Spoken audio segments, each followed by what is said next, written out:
E aí, meus amigos, sejam todos bem-vindos à aula de Cirurgia Geral da Semana da Aprovação PSU Minas Gerais. Eu sou Amir Kellner, cirurgião geral, cirurgião plástico, professor e coordenador de cirurgia do grupo Eu Médico Residente.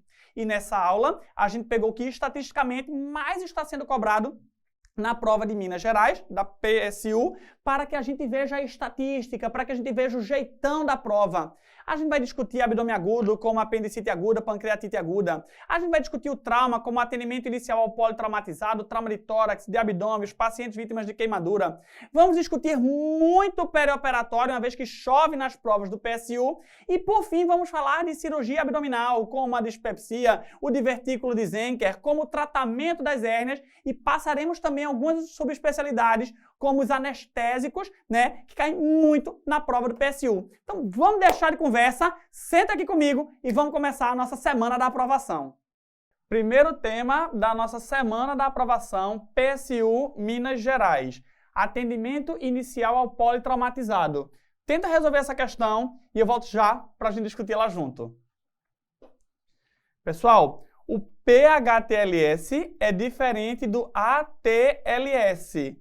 O ATLS é o atendimento do paciente que já está no hospital, que já está ali no pronto-socorro. O PHTLS é o atendimento pré-hospitalar. São medidas que devem ser dispensadas ao paciente no atendimento assim que o resgate chega. Então é o que o SAMU, por exemplo, aqui no Brasil faz quando ele chega numa cena de trauma.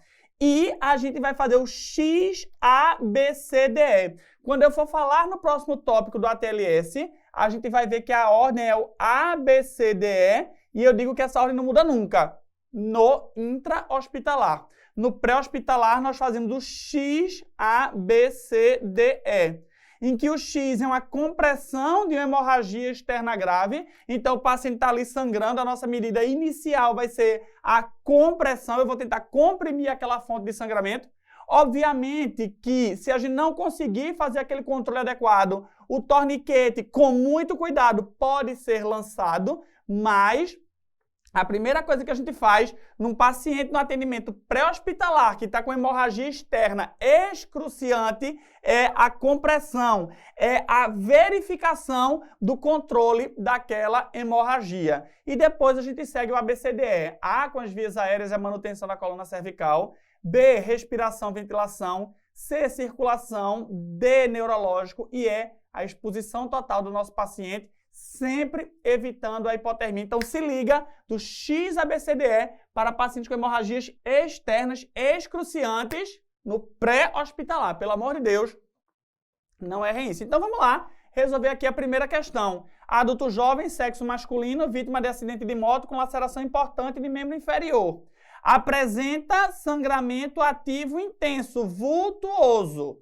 Quanto aos cuidados a serem dispensados em pacientes com hemorragia traumática aguda, ele pede a alternativa errada. Veja que ele não me diz se é no PHTLS ou no ATLS, porque se for no PHTLS, a primeira coisa que eu faço é a compressão daquele sítio de sangramento.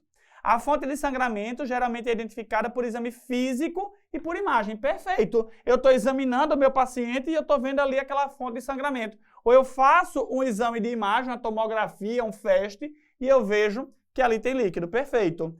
A reanimação volêmica agressiva e contínua não substitui o controle definitivo do sangramento. Óbvio, não adianta eu fazer 10 litros de hemoconcentrado se eu não parar a fonte de sangramento. Daqui a pouco o paciente vai fazer ali uma transfusão maciça, vai fazer uma grande alteração da coagulação.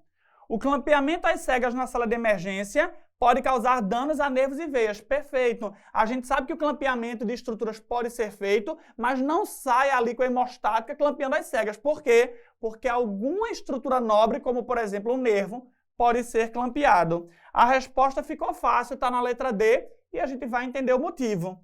O torniquete deve ser a primeira medida diante de hemorragia externa significativa de membro não... Eita, o relógio chega a abril. E eu lhe disse, não caia em besteira. A primeira medida é a compressão do sítio de sangramento. Se esta não for eficaz, eu posso pensar no torniquete, mas jamais como primeira opção. O torniquete, ele até pode salvar, mas ele também tem muita chance de fazer lesão, assim como o clampeamento às cegas. Então, a primeira questão já foi, coloca um check aí, dava para gabaritar tranquilamente, porque você é um aluno padrão, eu, médico residente. Atendimento inicial ao politraumatizado. Vamos falar do atendimento inicial depois do trauma de tórax, trauma de abdômen e sobre queimaduras, que são assuntos quentes para a prova do PSU. Então, lê essa questão, tenta resolver e eu volto já para fazer ela contigo. Atendimento inicial ao politraumatizado. Aqui, ATLS, ABCDE, sempre não muda essa rotina. A, vias aéreas, B, respiração, C, circulação, D, neurológico, E, exposição. E atenção, galera, não esquece isso, pelo amor de Deus. Eu não posso sair do item A até que eu tenha visto todos os itens a serem resolvidos, até que eu resolva aqueles problemas, para depois ir ao próximo item, assim sucessivamente. Não pula essa ordem, não muda essa regra, a questão vai te induzir, eu vou te mostrar que você não pode cair em pegadinha de prova. No item A, vias aéreas e manutenção de coluna cervical. Todo paciente politraumatizado deve estar com colar cervical em prancha rígida e nós devemos ver se a via aérea do paciente é pérvia. Chama ele, pergunta o nome dele. Pacientes que têm ali dificuldade de falar, pacientes que estão em apneia, com rebaixamento do nível de consciência, pacientes que têm hematoma, edema, enfisema subcutâneo em pescoço, eles podem necessitar de uma via aérea definitiva. E quais são os dispositivos para uma via aérea definitiva? São 4 dispositivos, guarda aí. 4 dispositivos apenas garantem uma via aérea definitiva. O tubo orotraqueal, o tubo nasotraqueal e 2 componentes, 2 dispositivos cirúrgicos. A cricotireoidostomia cirúrgica, a porpunção não é via aérea definitiva, e a traqueostomia. Apenas esses 2 são ali maneiras de a gente garantir uma via aérea definitiva. Vamos lá. A cricotireoidostomia por punção, repito, não é uma via aérea definitiva. Quando um paciente ele tem apneia, suspeita de fratura de base de crânio, eu não uso o tubo nasotraqueal, então o paciente tem ali um sinal de Battle, o sinal do guaxinim, o paciente tem uma licorreia, líquor saindo pelo vidro, pelo nariz, não faz um tubo nasotraqueal. Quando o paciente tem uma dificuldade maxilofacial extensa, um grande sangramento de via aérea, incapacidade de visualizar as cordas vocais, eu não posso fazer o tubo orotraqueal e guardar aí a cricotireoidostomia cirúrgica, ela é contraindicada em criança. A cricocirúrgica não pode ser usada nem em criança, nem em paciente com trauma de laringe, um estridor com enfisema subcutâneo, pode ser um trauma de laringe. Parte para a traqueostomia, não faz a cricotireoidostomia cirúrgica, certinho? Dando sequência, item B. Item A, via aérea, manutenção da coluna cervical. Item B, respiração. Oxigênio suplementar para todos os pacientes, mas é oximetria de pulso contínua. Fora isso, a gente vai lançar mão da semiotécnica torácica. Inspeção, palpação, percussão e ausculta, procurando as armadilhas que podem matar o teu paciente no item B, como o pneumotórax hipertensivo, o tamponamento cardíaco, o hemotórax maciço, uma lesão extensa de via aérea. Isso pode matar o teu paciente neste momento. Então, a gente precisa fazer o diagnóstico e começar as condutas iniciais já no item B. No item C, nós vamos ver a circulação, a hemodinâmica do nosso paciente, compressão de sítio de sangramento, primeira medida, não caia, infusão de 1 litro de Ringer lactato,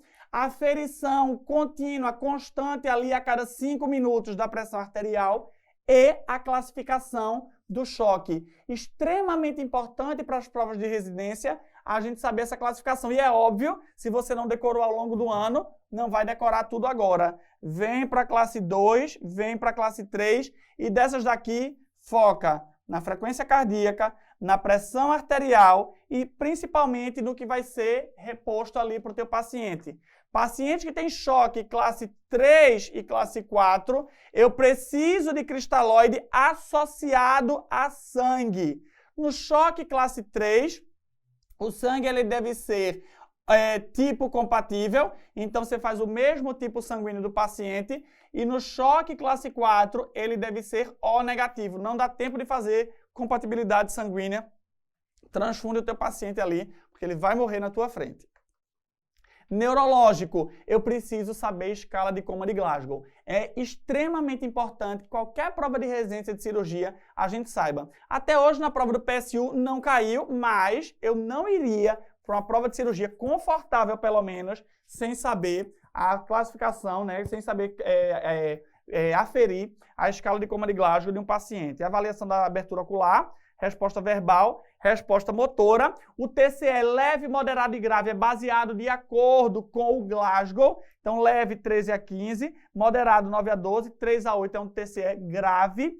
E avaliar o reflexo pupilar e tirar pontos caso tenha ali ausência de reatividade em algum dos lados. No item E, exposição total do paciente, avaliação de dorso de períneo e controle de hipotermia. Vamos então ver o que essa questão trazia para a gente. Sexo masculino, 55 anos, bateu aí o carro contra um poste.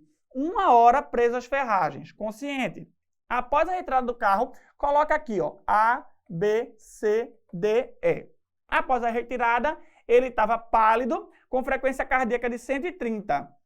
Pessoal, um paciente está pálido, pele fria, úmida, pegajosa, associado ao aumento da frequência cardíaca. O que é que eu vou pensar nisso? Eu vou pensar num choque. E eu preciso saber que todo paciente vítima de trauma, a principal causa de choque é o choque hipovolêmico, até prova em contrário. Frequência respiratória estava aumentada, tinha dor no membro inferior esquerdo, que estava deformado. Tinha também uma lesão corto-contusa em sobrancelha esquerda e um hematoma no local, sem sangramento ativo.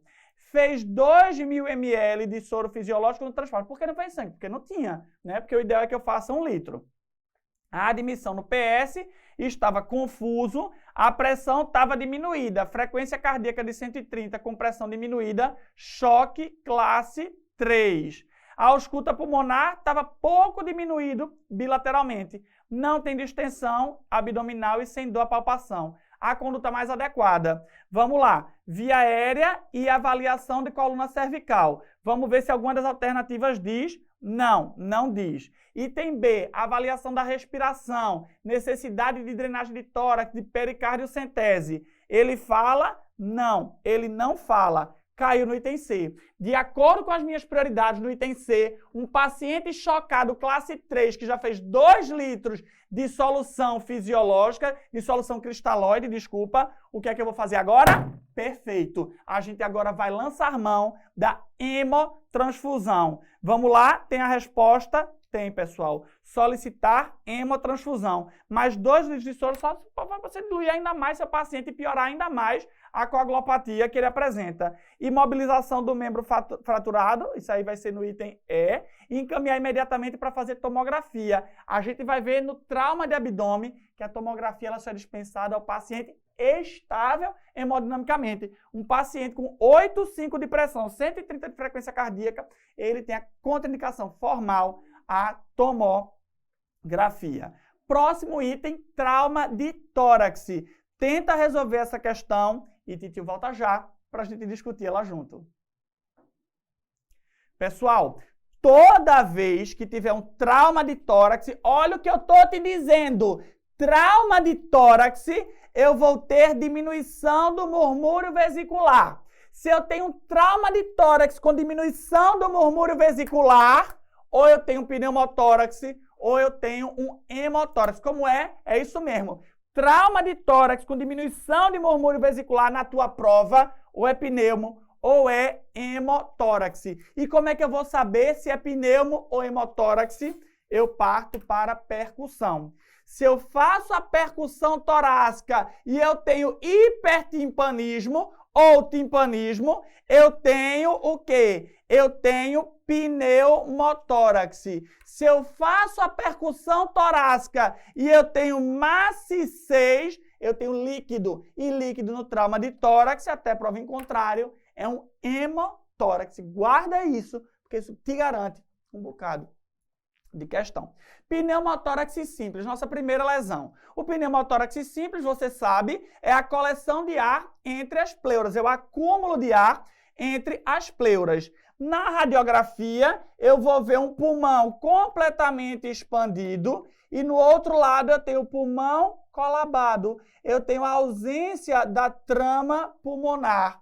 Na ausculta, diminuição do murmúrio com timpanismo e hipertimpanismo. Eu posso lançar mão do tratamento expectante, mas atenção, nessas situações aqui eu vou drenar o tórax. E que situações são essas?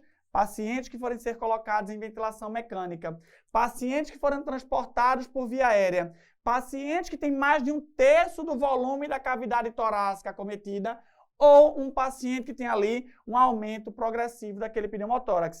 Nessas situações, a gente precisa de uma drenagem torácica em selo d'água no quinto espaço intercostal. Pneumotórax hipertensivo, aqui o negócio piorou. Por quê? Porque lá eu não tinha estabilidade hemodinâmica. Então, falou em pneumotórax hipertensivo, falou em choque, falou em gravidade. E por que eu tenho pneumotórax hipertensivo? Porque eu tenho ali, pessoal, um paciente com pneumo simples que foi colocado em ventilação mecânica. Olha porque eu te disse aqui que paciente em ventilação mecânica precisava ter o tórax drenado, para não cair nessa gravidade, que é um pneumotórax hipertensivo. A clínica é a seguinte, imagina, a pressão dentro daquele teu hemitórax está muito aumentada. Aquilo começa a desviar o teu mediastino contralateralmente. Se desvia o teu mediastino, desvia os vasos da base, diminui o retorno venoso, diminui pré-carga, faz choque. Se diminui os vasos da base, diminui o retorno venoso,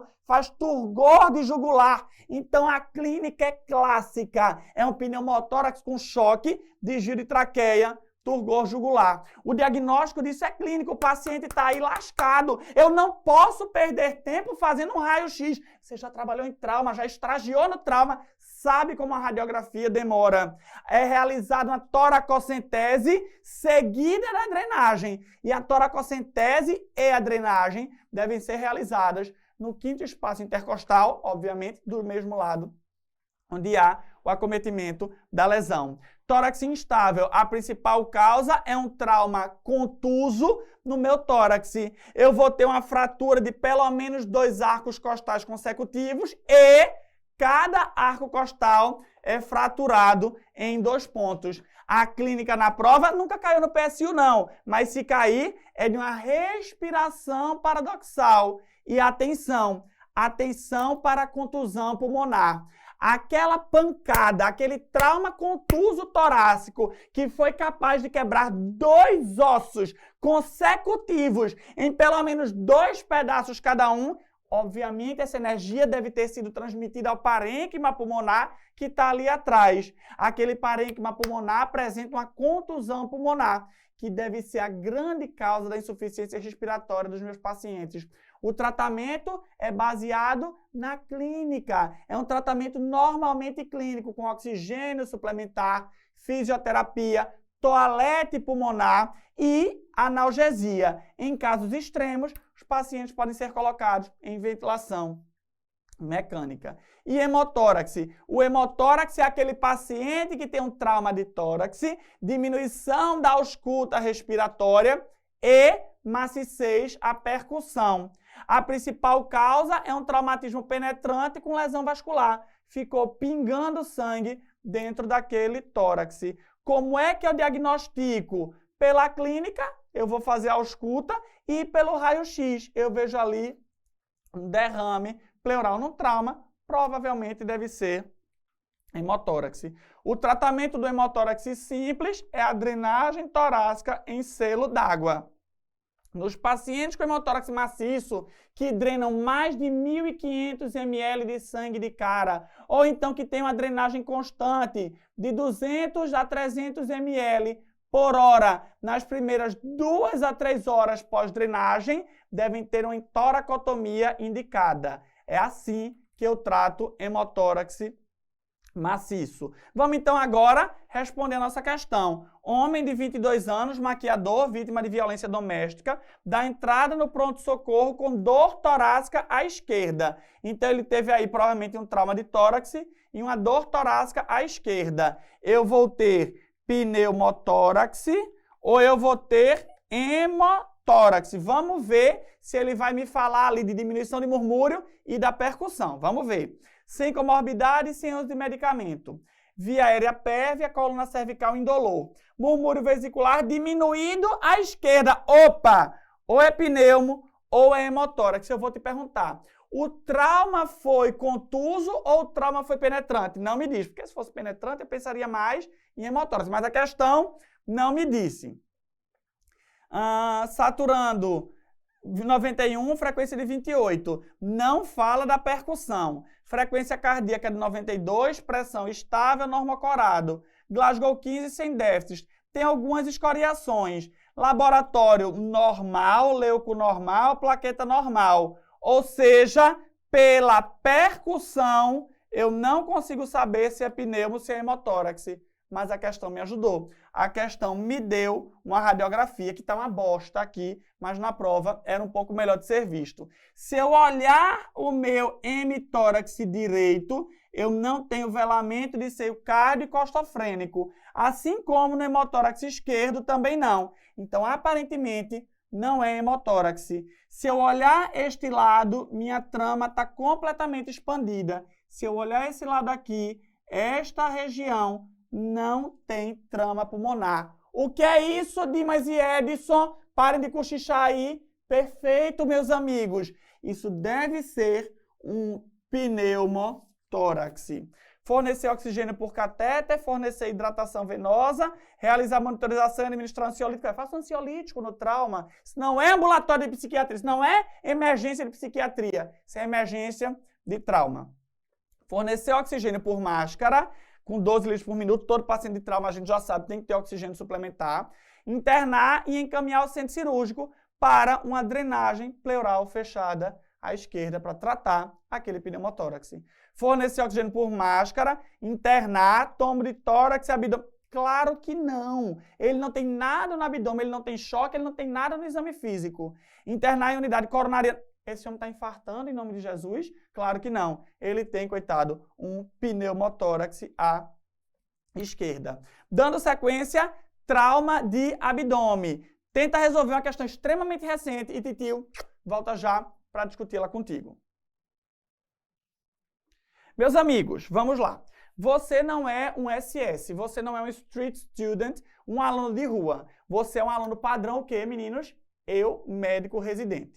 Então, na sua prova, chegou um paciente com trauma de abdômen eviscerado. As tripas estão de fora. O que é que você vai fazer? Botar para dentro? Claro que não. Você vai operar esse paciente. Você tem um paciente com trauma de abdômen e irritação peritoneal. Peritonite. O que é que você vai fazer? Fazer remédio na veia anti-inflamatório. Claro que não. Você vai operar seu paciente. Se o paciente tem um trauma de abdômen, está instável hemodinamicamente, o que é que você vai fazer? Você vai operar seu paciente. Então, isso aqui não vai cair na nossa prova, porque isso aqui qualquer um responde, né? Isso aqui qualquer aluno de rua, qualquer aluno que não é padrão, é o médico residente, vai responder. O que a questão vai cobrar pra gente é uma coisinha além. É isso aqui, ó. É um trauma penetrante se ele não tiver evisceração, instabilidade ou peritonite. Porque se ele tiver evisceração, instabilidade ou peritonite, sala de cirurgia. O paciente que tem um trauma penetrante por arma de fogo, eu vou operá-lo quase sempre. Quase todo mundo, 99% dos pacientes que tiverem um tiro na barriga, eles vão ser operados. Exceto paciente com ferimento tangencial no hipocôndrio direito, mas isso é exceção. A regra é laparotomia exploradora. Lesão por arma branca, lesão por uma facada. Se ele tem evisceração, instabilidade ou peritonite, esse paciente vai para a sala de cirurgia. Mas veja, se o paciente levou uma facada e ele não tem indicação clássica de laparotomia e a lesão é na região anterior lateral, sabe o que você vai fazer? A prova pode cobrar exploração digital. Perfurou a cavidade, perfurou, sala de cirurgia. Não perfurou, não. Pontinho e casa. E se a lesão for no dorso ou no flanco? Sem evisceração, instabilidade, peritonite, o que é que você faz? Tomografia com triplo contraste, oral, venoso e retal. Se não houver evidência de lesão, não houve lesão, está resolvido ali a vida do teu paciente. E traumatismo penetrante na região tóraco-abdominal, se liga nisso aqui, laparoscopia é o tratamento padrão, é o diagnóstico padrão para estes pacientes. Vídeo, laparoscopia. Trauma abdominal agora fechado. Eu estava no penetrante, agora eu estou no fechado. No trauma abdominal fechado, que ele não tem evisceração, instabilidade, peritonite, o que é que eu vou fazer? Lavado peritoneal, EFEST ou tomografia. Lavado peritoneal praticamente não cai mais. A gente vai colocar tudo na conta do EFEST e da tomografia. O EFEST é aquele ultrassom, tá muito quente, pode botar em 20 graus, por favor. O EFEST é aquela ultrassom feita na sala de trauma. E o que é que a gente avalia? A gente avalia o espaço de Morrison, o espaço hepatorrenal, o espaço subdiafragmático esquerdo, a pelve, o pericárdio e, atualmente, as caixas torácicas. E o que é que eu vou procurar? No tórax, pneumotórax, no abdômen, líquido livre. Pessoal, fígado, rim. Entre o fígado e o rim tem uma lâmina preta. Que lâmina preta é essa? Isso é sangue. Isso é indicação de laparotomia exploradora, porque o FEST desse paciente aqui foi positivo. E a tomografia? A tomografia é o melhor dos exames. Entre lavado peritoneal, EFEST e tomografia, ó, anos-luz é a melhor. Ela vê retroperitônio, ela vê pneumoperitônio, ela gradua o nível da lesão, órgão específico, mas isso aqui tem um grande problema, fica ligado, eu necessito de estabilidade hemodinâmica animal, não me tomografe, Deus castiga porque eu chamei você de animal, não tomografe, desculpa, um paciente instável hemodinamicamente, porque assim como Deus me castigou, ele vai te castigar e vai cancelar, você vai errar aquela sua questão. Então, tomografia com contraste oral venoso é necessário a estabilidade hemodinâmica. Paciente idoso, Edson. Edson foi vítima de acidente automobilístico em alta velocidade. Foi atendido no PS com hipotensão, confusão mental, paraplegia com nível sensitivo na altura do umbigo. A radiografia de tórax não apresenta alterações. O FEST foi negativo e a radiografia de bacia mostrava uma fratura com cisalhamento vertical. Qual é a causa mais provável da instabilidade hemodinâmica? Essa questão, ó, foi maldosa, né? Essa questão ela quis te lascar, porque ele vai falar aí de um traumatismo raquimedular, ele vai falar de uma paraplegia com nível sensitivo na altura do umbigo. Mas eu discuti contigo nesta aula já que todo paciente vítima de trauma, ele tem um choque hipovolêmico, a principal causa de um choque é hipovolêmico, até prova em contrário. Então, este paciente ele tem um trauma de tórax, de abdômen ou de pelve que justifica o sangramento, ou uma hemorragia externa maciça, ele tem. Qual é? O trauma de pelve. O trauma de pelve não sangra para fora, mas choca o paciente. O sangramento retroperitoneal choca o paciente. Então, aqui a gente fica com choque hipovolêmico. Ami, como é que eu pensaria no choque neurogênico? O choque neurogênico, a gente teria o quê? A gente teria hipotensão arterial com frequência cardíaca normal. A frequência cardíaca do meu paciente estaria normal. A questão devia me dizer isso, e não falar apenas da paraplegia. Fora isso, no choque hipovolêmico, a pele do paciente é úmida, fria, pegajosa. E no choque neurogênico, a pele dele é seca e quente. São características bem distintas entre esses dois tipos de choque. Queimadura. Tenta resolver essa questão e Titi volta já para discutir ela contigo. Primeira coisa para saber de queimadura é a anatomia da pele, né? Eu tenho na anatomia da pele a epiderme, que é a camada mais superficial, e a derme, a camada mais profunda. A derme é subdividida em outras duas regiões. A derme papilar, que é a derme superficial, e a derme reticular, que é a derme mais profunda. Atenção, o subcutâneo ou a hipoderme, ela não faz parte da pele, tá? Ela não faz parte da pele.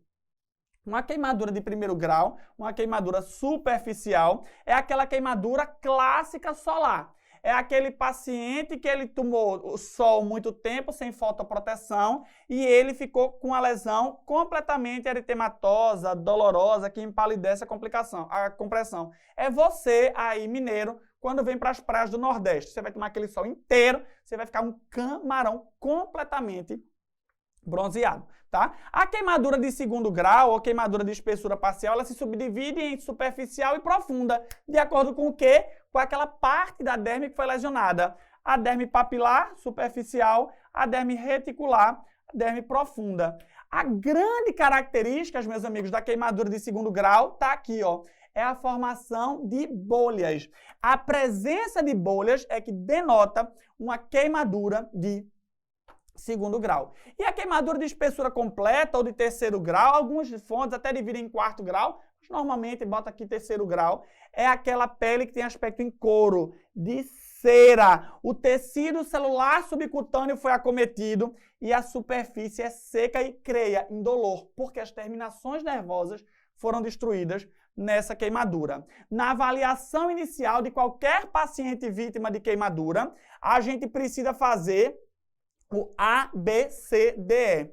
No A, avaliação de vias aéreas, para eu procurar queimaduras de vias aéreas. No B, ventilação, cuidado com escara, queimadura de terceiro grau, circunferencial em tórax ou em membros, principalmente aqui em tórax, porque eu estou no item B, podem impedir a expansibilidade torácica. No C, reposição volêmica agressiva, discuto já melhor isso contigo. No D, avaliar confusão mental, neurológica, intoxicação por monóxido de carbono. E no E, cálculo da superfície corporal queimada, que vai ser tão importante aí para a gente expandir nosso paciente. Lembrar do cálculo da superfície corporal queimada, não se desespera. Você pode até botar a mão na cabeça e se botar, segura 9 o membro superior direito, 9 o membro superior esquerdo, 9 a cabeça, 18 o tronco anterior, 18 o tronco posterior e 18 cada membro inferior completo do nosso paciente. É assim que eu calculo a superfície corporal queimada. Existem várias fórmulas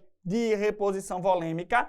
A mais cobrada é a fórmula de Parkland, que ela se baseia no Ringer lactato. Outras fórmulas se baseiam, por exemplo, em infusão de albumina e também em solução glicosada. Inclusive, o Parkland, a partir do segundo dia, ele orienta a gente fazer a solução glicosada. E como é que eu faço? 2 vezes a superfície corporal queimada vezes o peso do paciente. 50% nas primeiras 8 horas, 50% nas próximas 16 horas. E, como o Parkland foi modificado para constante de 2, antigamente era 4, fiquem ligados no débito urinário. O melhor padrão para avaliação da expansão volêmica é o débito urinário. A taquicardia, apesar de ser um bom marcador de choque, aqui ela perde um pouco o sentido, por quê? Perfeito, porque o paciente tem dor associada que pode gerar aí um falso positivo na incapacidade de a minha expansão volêmica estar resolvendo ali a reposição do meu paciente. Criança de 25 quilos, 7 anos, foi vítima de queimadura de segundo e terceiro grau, nessas regiões. Ele já me disse aí, ó, 35 da superfície corporal queimada. Quanto aos cuidados indicados, ele pede a alternativa errada. A punção venosa do membro superior, mesmo em superfície queimada, é preferível à punção da veia safena. Sim, coisa extremamente interessante. Quando eu for puncionar o meu paciente, eu posso puncionar em cima de uma região queimada. A taquicardia é um bom parâmetro para se avaliar a resposta fisiológica à reposição. Não! Eu discuti isso contigo, principalmente na criança que vai estar extremamente ansiosa, extremamente agitada. Então, a taquicardia não é um bom parâmetro. O melhor parâmetro é o débito urinário. O débito urinário no adulto deve ser de 0,5 a 1 ml por quilo por hora. Nas crianças, pelo menos 1 ml quilo hora. Nos pacientes vítimas de queimadura elétrica, pelo menos 1 ml quilo hora. Ela deve receber fluido de manutenção de glicose, além do fluido de reanimação de queimados. Sim, inclusive a própria fórmula de Parkland já orienta a gente fazer a reposição de glicose. O débito urinário deve ser mantido em pelo menos 1 ml quilo hora. Sim, porque é criança, né? Criança e queimado por choque elétrico, 1 ml quilo hora de reposição volêmica. Resposta endócrino-metabólica ao trauma. Tenta resolver essa questão e Titi volta já para discutir ela contigo. Pessoal, remite cai demais na prova do PSU. Todas as partes de remite caem demais e a gente precisa estar ligado. Precisa saber que resposta endócrino-metabólica ao trauma é luta ou fuga. ou o paciente ele vai lutar ou ele vai fugir. Para isso, você vai precisar de quê? Você vai precisar de energia. E o que é energia para a gente no corpo humano? Perfeito, é glicose. Então, se liga. Falou em remite, falou em disponibilidade de glicose. Falou em glicose circulante para a gente poder lutar ou fugir. A via mais rápida de a gente conseguir glicose, de conseguir uma nova glicose, de procurar, na verdade, ali glicose, quando acabou a glicose circulante, é a glicogenólise. Eu vou ali no fígado, eu quebro o meu glicogênio e eu libero glicose. Então, a glicogenólise é a via mais rápida de eu conseguir essa glicose. E quando acaba a minha glicose circulante e o meu glicogênio hepático, aí, meu amigo, você vai precisar construir, criar, fabricar uma nova glicose, que é a famosa gliconeogênese. Me conta uma coisa, Edson. De onde é que eu vou tirar essa glicose? Do osso? Não! Claro que não! Eu vou tirar dos músculos, das proteínas ou dos lipídios, das gorduras. Os músculos, as proteínas, elas vão sofrer uma proteólise. Fazendo o quê? Liberando aminoácido, tá? E esses aminoácidos, eles podem virar glicose e corpos nitrogenados. Os corpos nitrogenados, eles vão ser excretados pela via urinária. Ou seja, eu estou perdendo proteína, eu estou perdendo nitrogênio. E os lipídios vão ser quebrados, vão sofrer uma lipólise, que vão dar origem ao glicerol. O glicerol vira glicose e aos ácidos graxos. Os ácidos graxos, eles não viram glicose. Tudo bem? Então, guarda isso, que vai ser extremamente importante para a gente daqui a pouco. De que forma o corpo responde ao aumento da demanda de energia? Criando glicose. E aí você vai pegar esse mnemônico para você. Como aumentar a glicose? Ô Dimas, eu preciso de pouca glicose ou de muita glicose? De muita glicose. Então, pergunte de novo. Como aumentar a glicose? Quem é que aumenta na resposta endócrino metabólica ao trauma? Cortisol, catecolamina, ADH, aldosterona, glucagon e GH. Esses são os hormônios que estão aumentados durante a resposta endócrino metabólica ao trauma, cujo objetivo sempre é aumentar a glicose circulante, é tirar, é impedir que aquela glicose entre na célula e deixá-la circulante na minha corrente sanguínea. O cortisol, eu digo que é o grande hormônio do estresse. É o hormônio que vai ali liderar toda a resposta endócrino-metabólica. O ADH, ele vai fazer uma ligúria funcional, assim como a aldosterona. Veja, você pode sangrar, você pode desidratar. Então, eu preciso aumentar o ADH, eu preciso aumentar a aldosterona para evitar que você perca líquidos. E o glucagon, ele vai facilitar a glicogenólise e a gliconeogênese. Agora raciocina aqui comigo. Quem é que cai? A insulina. A insulina o tempo todo ela quer pegar a glicose e jogar para dentro da célula. E a gente já viu que esse raciocínio não é condizente para um paciente com resposta endócrino metabólica ao trauma. Uma questão super recente falando sobre variações aí, né, alterações endócrino metabólicas. E ele pergunta o que é que há de correto nessas alterações. Excreção urinária de nitrogênio em torno de 5 gramas ao dia. Titio, não sei. Não sei. Então faz o seguinte, deixa essa aqui em interrogação. Hiperglicemia decorrente principalmente da liberação de aminoácido cetogênico. Não, pessoal. A hiperglicemia, ela não é decorrente da liberação de aminoácidos cetogênicos. Ela é decorrente da criação e da liberação de estoques hepáticos de glicogênio. Liberação aumentada de ácidos graxos livres que serão utilizados na gliconeogênese. Eu disse a você que ácidos graxos não fazem gliconeogênese. Quem faz é o glicerol, originário da lipólise. Redução da proteção de proteína de fase aguda, como a albumina. E aí, pessoal, resposta está aqui. A gente tem sim diminuição da proteção de proteína de fase aguda, como a albumina. A albumina ela mostra o quê? Ela mostra um bom status nutricional. Um paciente com a resposta metabólica ao trauma, ela diminui a produção de proteínas como a albumina. O que é que ele aumenta? Ele aumenta a proteína C reativa. Sim, mas a albumina não está aumentada. E a letra A? O que é que a gente sabe sobre a letra A? Normalmente, a gente libera por dia de 10 a 11 gramas de nitrogênio urinário. Se eu tenho uma resposta metabólica ao trauma, que eu te disse que pela liberação ali da quebra de proteína, a gente está aumentando a perda de nitrogênio, essa perda vai ser maior do que pelo menos 10 a 11. Ai, mas eu não sabia a letra A. Tudo bem, ninguém precisa saber de tudo para acertar a questão, não. A letra D estava clássica e gritando aí na sua cara. Vamos lá, mais um tópico, risco cirúrgico. Um tópico super rapidinho aqui, que pode estar na nossa prova. Caiu em 2023, você vai tentar responder e vai cair de novo em 2024. Pessoal, falou em prova, risco cirúrgico, eu tenho risco cardíaco revisado ou score de Lee e o índice de Goldman e colaboradores. O que é que a gente precisa saber para a prova? Normalmente, o índice de Lee. O índice de Goldman, ele é muito utilizado, mas como vários parâmetros são contados e vários pontos diferentes são atribuídos, isso aqui fica mais para o especialista. Mas você, como médico generalista, precisa saber isso aqui.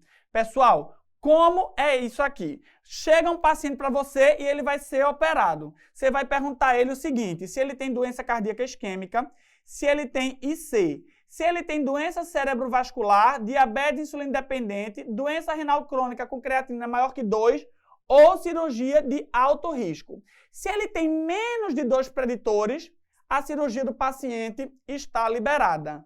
Se ele tem mais, pelo menos, ou 2 preditores ou mais, eu vou ver a capacidade funcional do meu paciente.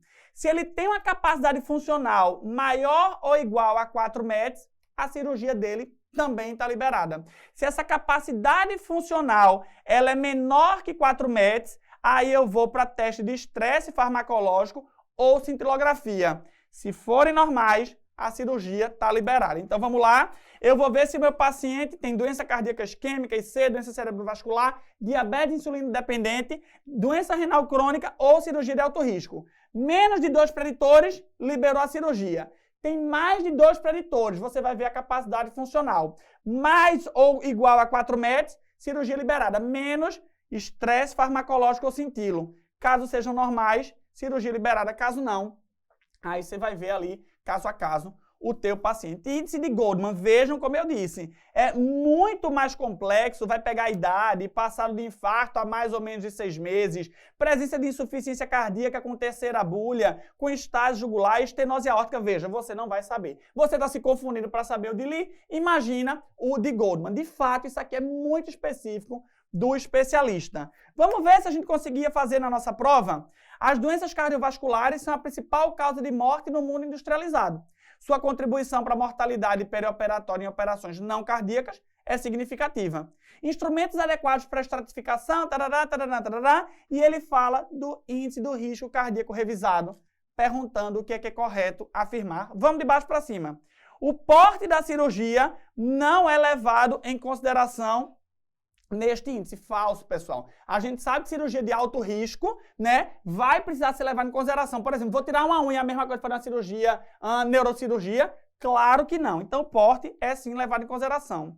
O grau de urgência ou emergência do procedimento são fatores determinantes do índice? Não. Em momento nenhum a gente falou se é cirurgia de urgência ou emergência. A idade é um dos componentes do índice. Onde é que eu falei de idade aqui? Em canto nenhum. A idade é importante para Goldman. A dosagem da creatinina representa um dos parâmetros a ser avaliado pelo índice, sim, para a gente avaliar os preditores, e o ponto de corte é uma creatinina maior que 2. No próximo tópico, infecção de sítio cirúrgico, tenta resolver e Tito volta já para discutir ela contigo. Cai infecção de ferida operatória na prova? Não, cai não. Eu não tinha o que falar, né? Tô achando pouco slide e botei aqui. Claro que cai. Toda essa parte de perioperatório é muito explorada na prova da PSU, do PSU, Minas Gerais. Pessoal, vamos lá. Primeira coisa, para falar de infecção pós-operatória, eu tenho que entender qual é o grau de contaminação de cada cirurgia. E eu tenho 4 graus. Eu tenho uma cirurgia limpa, uma cirurgia potencialmente contaminada, uma cirurgia contaminada e uma cirurgia infectada. Uma cirurgia limpa é aquela que não penetra nenhum trato corporal. Uma cirurgia de pele, uma neurocirurgia, uma cirurgia plástica, uma cirurgia cardíaca, por exemplo. Normalmente, a gente não faz antibiótico profilaxia. Opa! Exceto se houver a colocação de um corpo estranho, uma prótese, por exemplo, ou então caso a infecção seja catastrófica. Imagina uma neurocirurgia, uma infecção, meningite, numa cirurgia cardíaca, infecção, mediastinite. A cirurgia potencialmente contaminada é aquela que penetra um trato de forma controlada. Nesses casos, nós fazemos antibiótico profilaxia. Tem exceção? Tem.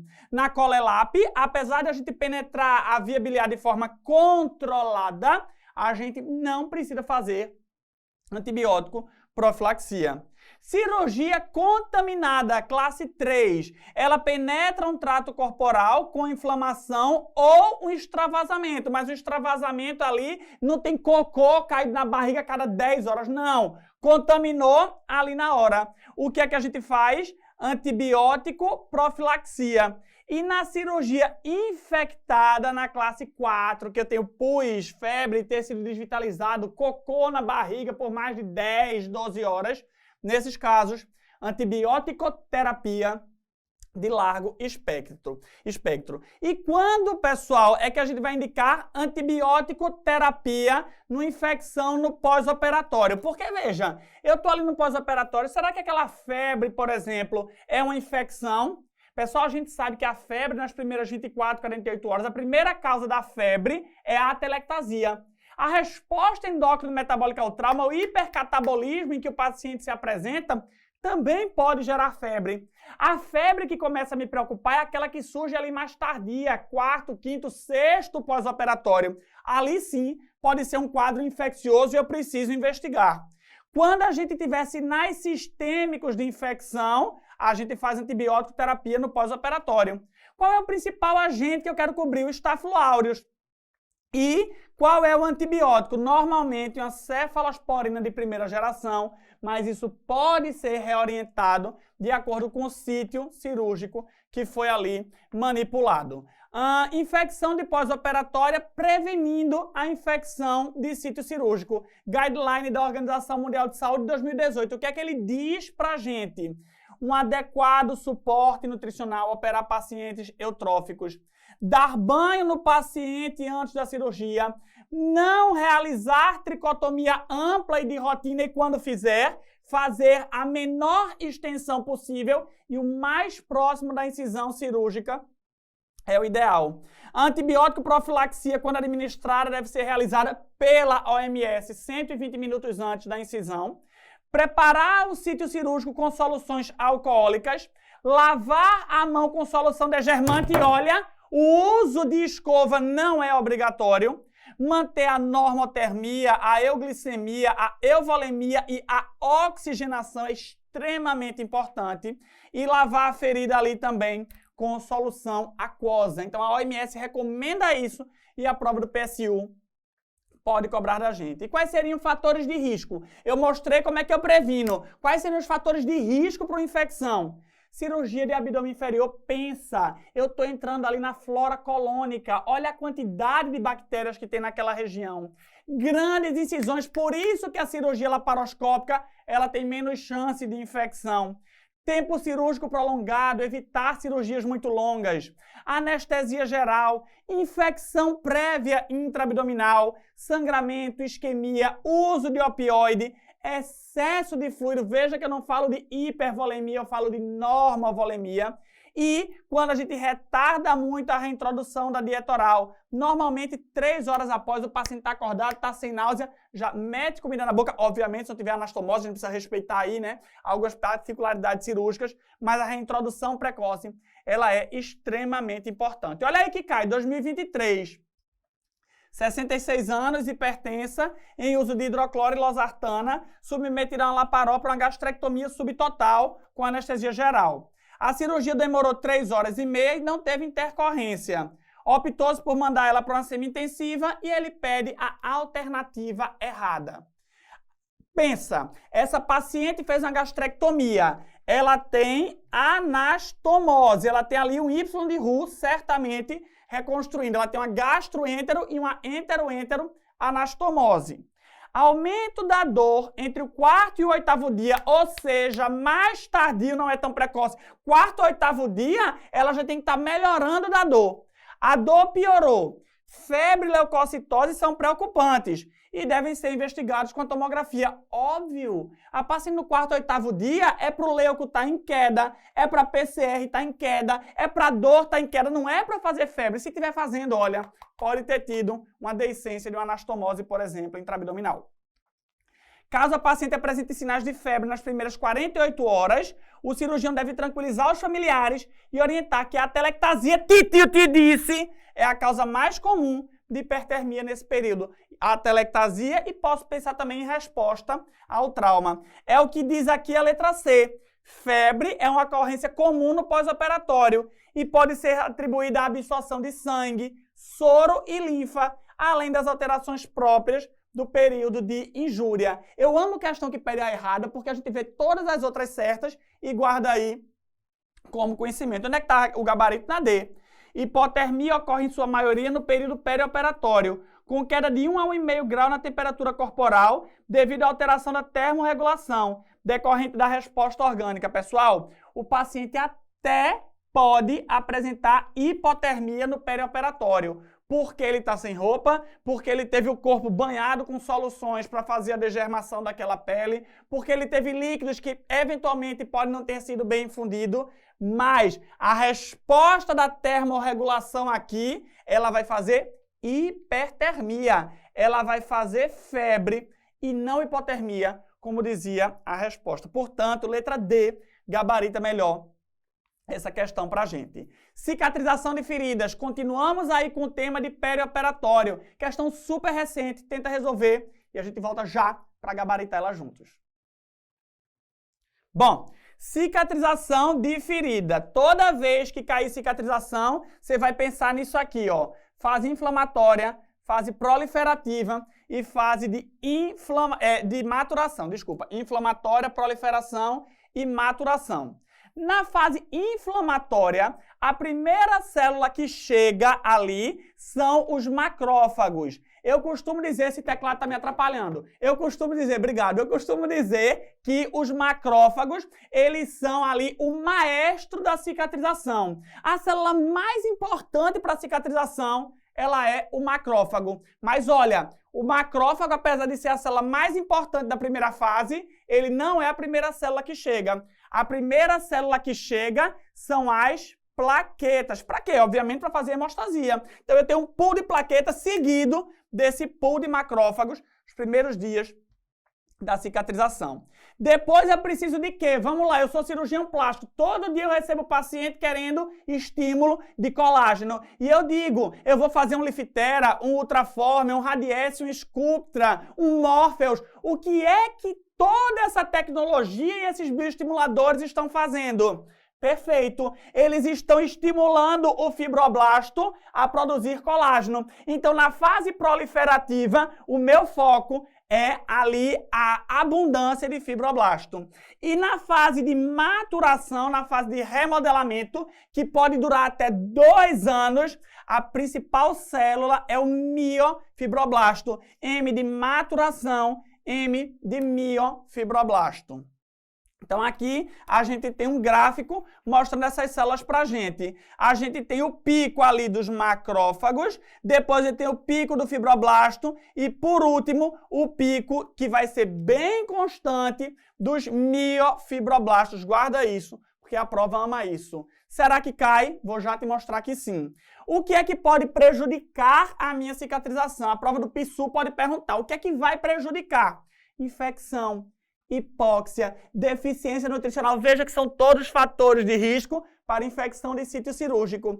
Anemia, diabetes, radioquimioterapia, uremia, idade avançada, uso de corticoide. Então veja que eu tenho fatores modificáveis e não, ou não, para uma adequada cicatrização. Outra coisa que eles podem cobrar, diferença entre cicatriz hipertrófica e queloide. Isso é o pesadelo do cirurgião. Todo dia entra paciente em pós-operatório, eu tô com a queloide, eu tô com a cicatriz hipertrófica, às vezes não tem nenhum nem outro, às vezes é uma cicatriz comum, mas o paciente acha que é uma queloide. Você é aluno do médico residente, não pode errar. Quando chega no consultório do Titio, o Titio dá uma aula mostrando que são cicatrizes aí patológicas, hipertrófica e queloide. A queloide, ela não respeita a linha da cicatriz, diferente da hipertrófica. Pessoal, a queloide, ela vai coçar, ela vai arder, ela vai incomodar. A cicatriz hipertrófica, ela só incomoda o aspecto estético. Ela não gera nenhuma repercussão para o paciente.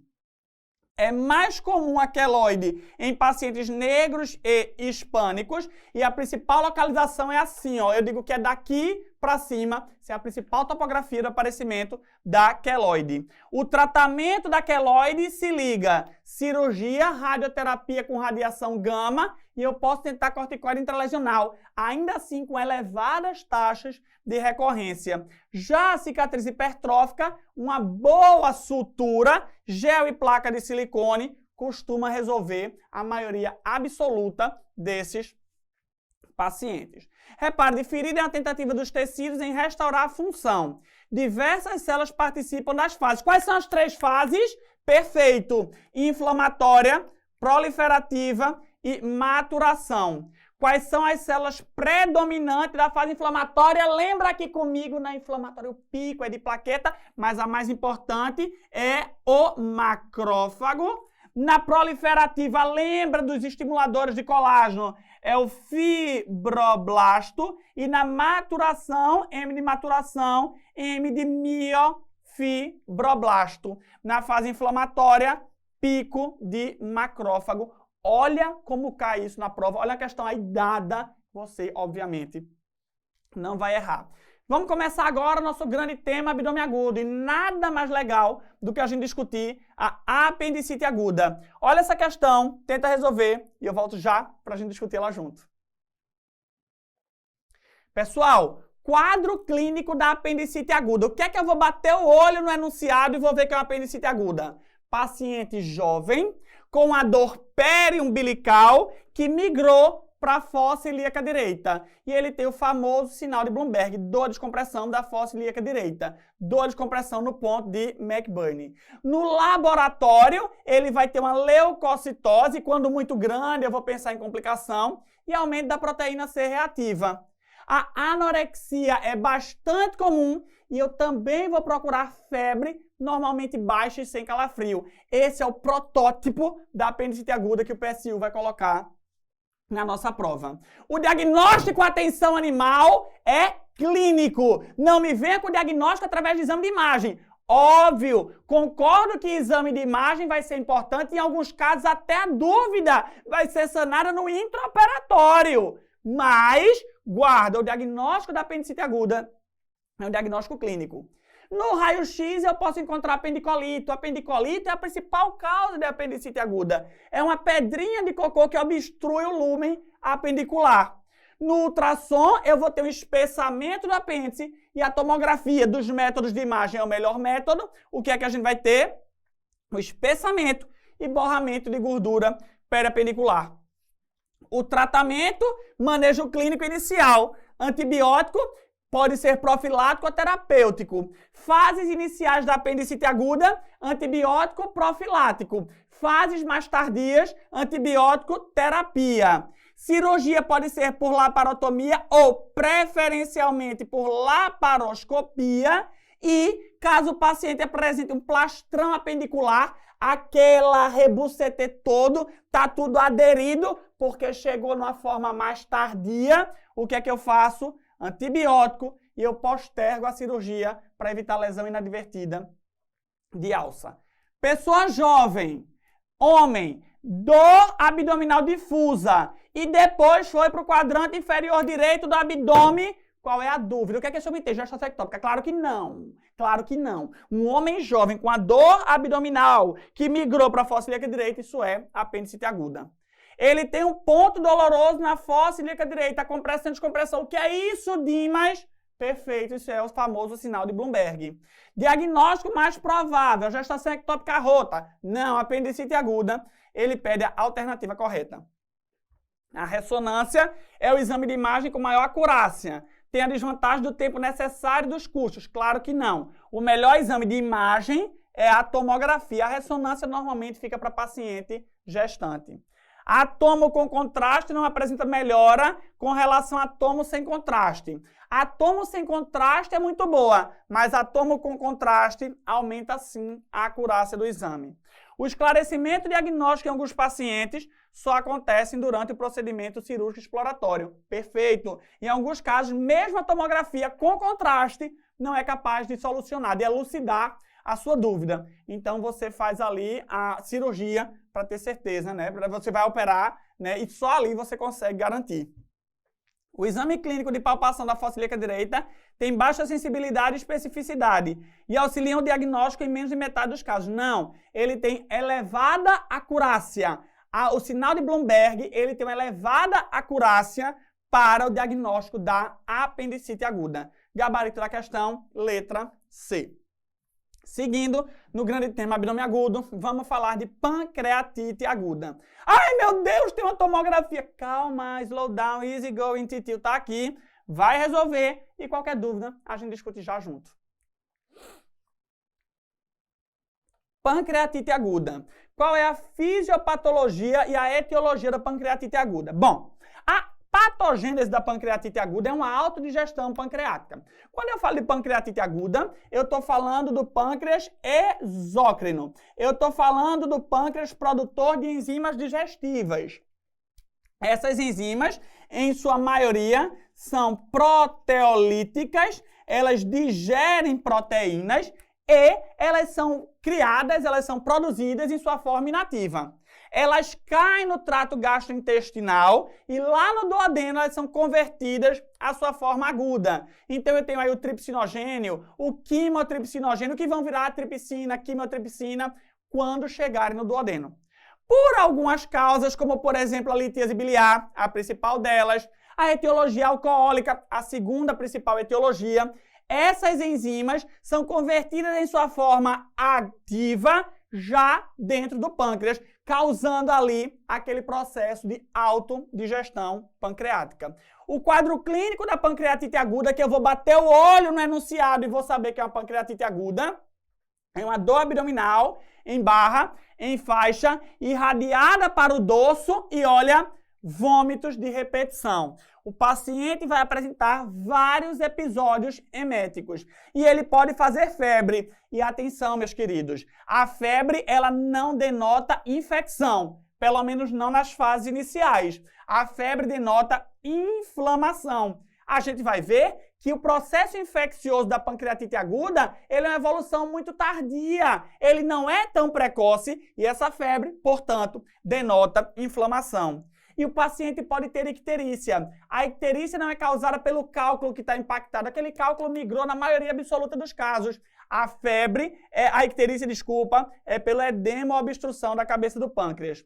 Alguns pacientes podem fazer uma forma mais grave, que eu chamo de necrohemorrágica. Essas formas necrohemorrágicas, eu posso vê-las clinicamente, como o sinal de Gray-Turner, como o sinal de Cullen, que denotam hemorragia retroperitoneal, equimose dos flancos, equimose periumbilical. No laboratório eu tenho leucocitose, mais uma vez denotando inflamação. Eu posso ter aumento da glicemia pelo processo inflamatório e o diagnóstico, a parte laboratorial, vem com aumento da amilase lipase em pelo menos 3 vezes o limite superior. A amilase lipase 3 vezes o limite superior da parte clínica do meu diagnóstico. Aliás, como é que eu faço o diagnóstico da pancreatite aguda? Eu vou me basear num tripé. No tripé do quadro clínico, laboratório e exames de imagem.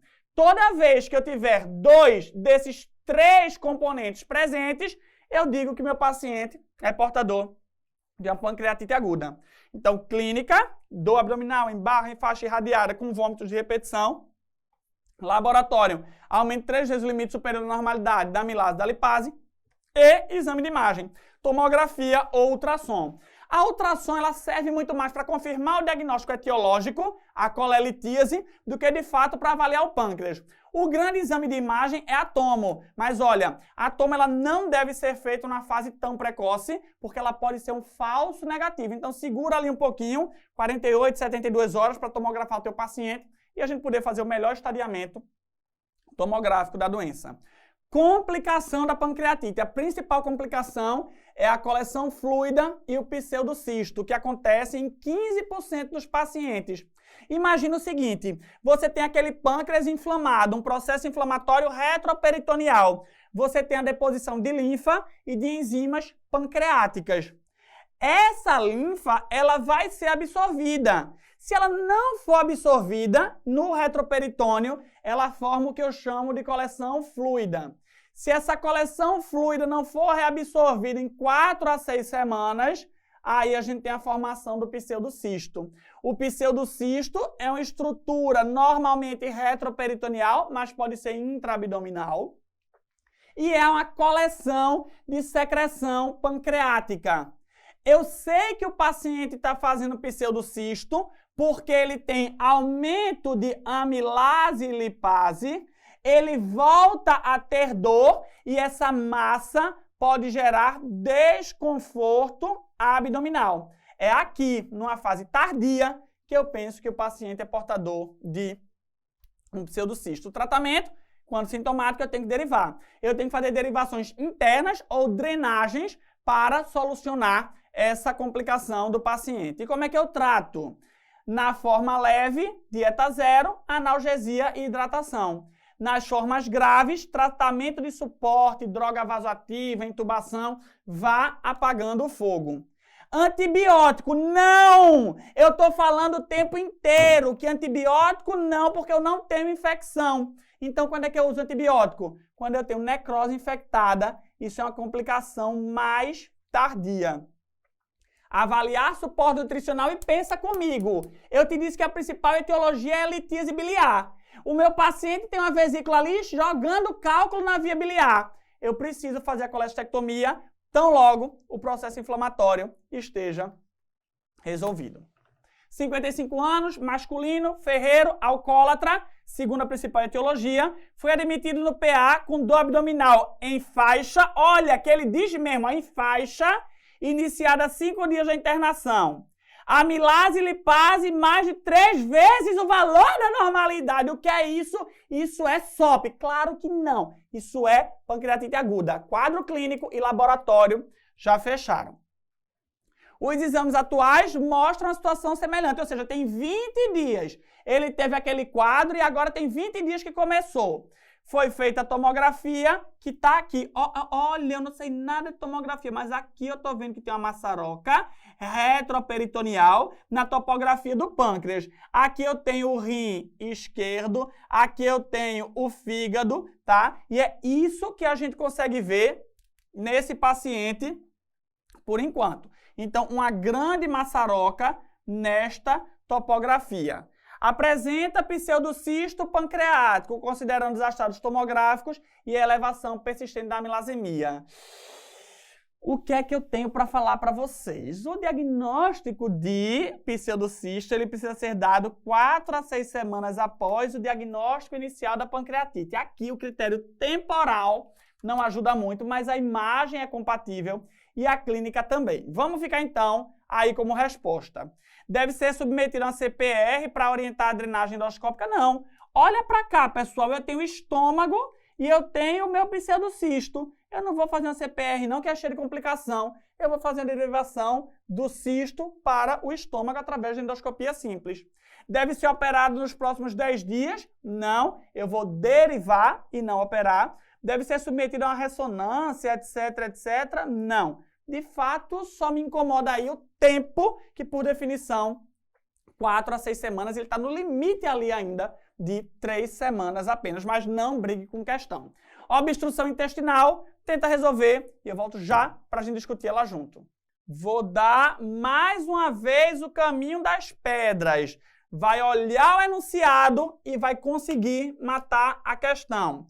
Paciente com náusea, ausência de eliminação de fezes e flatos, vômito, distensão abdominal, isquemia abdominal, distúrbio hidroeletrolítico, isso pode ser uma oclusão intestinal. Na tua prova de extensão abdominal, ausência de eliminação de fezes e flatos, náusea e vômito, isso é obstrução intestinal. Isquemia, sepse e distúrbio hidroeletrolítico são complicações que podem vir deste quadro. O diagnóstico, como é que a gente vai fazer? Um diagnóstico sindrômico. Eu vou solicitar o hemograma e o ionograma para o meu paciente, eu vou ter hemoconcentração, distúrbios hidroeletrolíticos. Eu vou solicitar raio-x de tórax e de abdômen com o paciente em pé e deitado. E eu vou solicitar atomo. Atomo dos exames de imagem é o melhor deles, porque ele mostra o local, ele mostra causas e sinais de complicações daquela minha obstrução. No raio-x, o que é que eu vejo? Eu posso ter uma obstrução alta antes da válvula iliocecal ou baixa após a minha válvula iliocecal. Na obstrução alta, eu tenho uma distensão central. Eu tenho empilhamento de moedas, pregas coniventes, níveis hidroaéreos.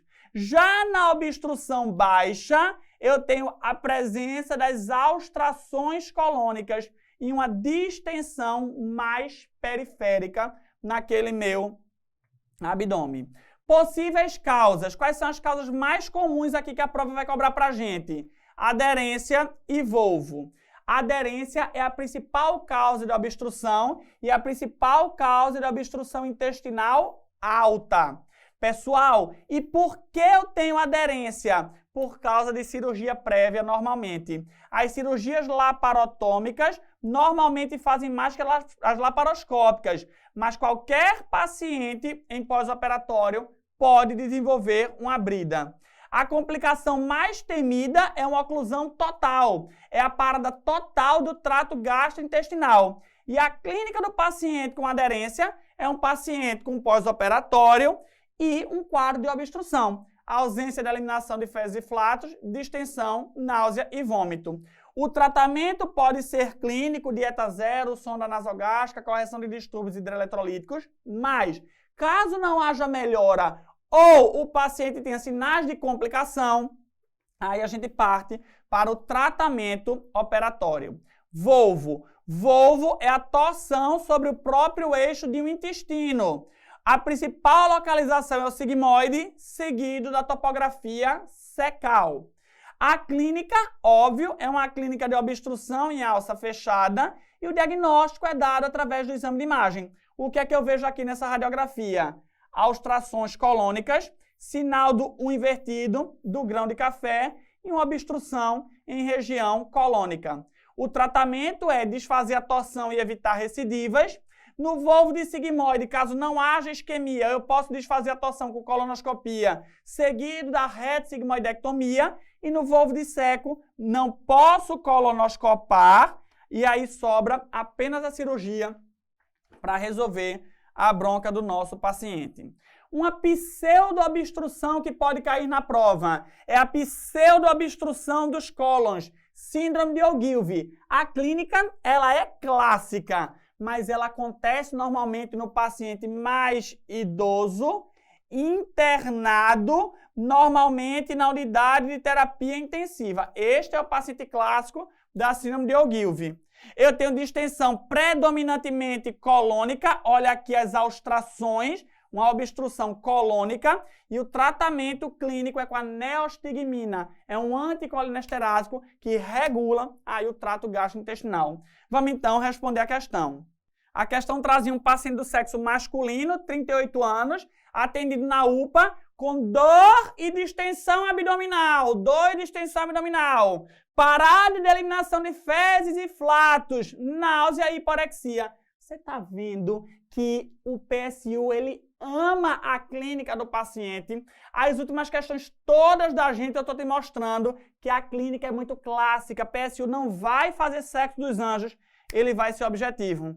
Agora vê que coisa linda vem agora no enunciado. Cirurgia pregressa há 2 anos. Apendicectomia há 22... Ai, mas tem 22 anos. Foda-se, desculpa, lasque-se, dane-se. Ele tem um passado cirúrgico abdominal. Abdômen distendido, sem irritação. Ótimo, não tem aparentemente complicação. Toque esfíncter normotônico, sem fezes e flatos na ampola retal. Qual é a principal propedêutica para iniciar a minha investigação? Sem sombra de dúvidas, radiografia de abdômen. Ninguém ultrassonografa um abdômen distendido, perde muita acurácia. Amilase e lipase, eu não estou pensando em pancreatite. Colonoscopia, eu não vou colonoscopar um paciente com suspeita de obstrução intestinal. Então, de fato, para começar o raciocínio, alternativa C. Dando sequência, doenças benignas das vias biliares. Tenta resolver essa questão e eu volto já para a gente discutir ela junto.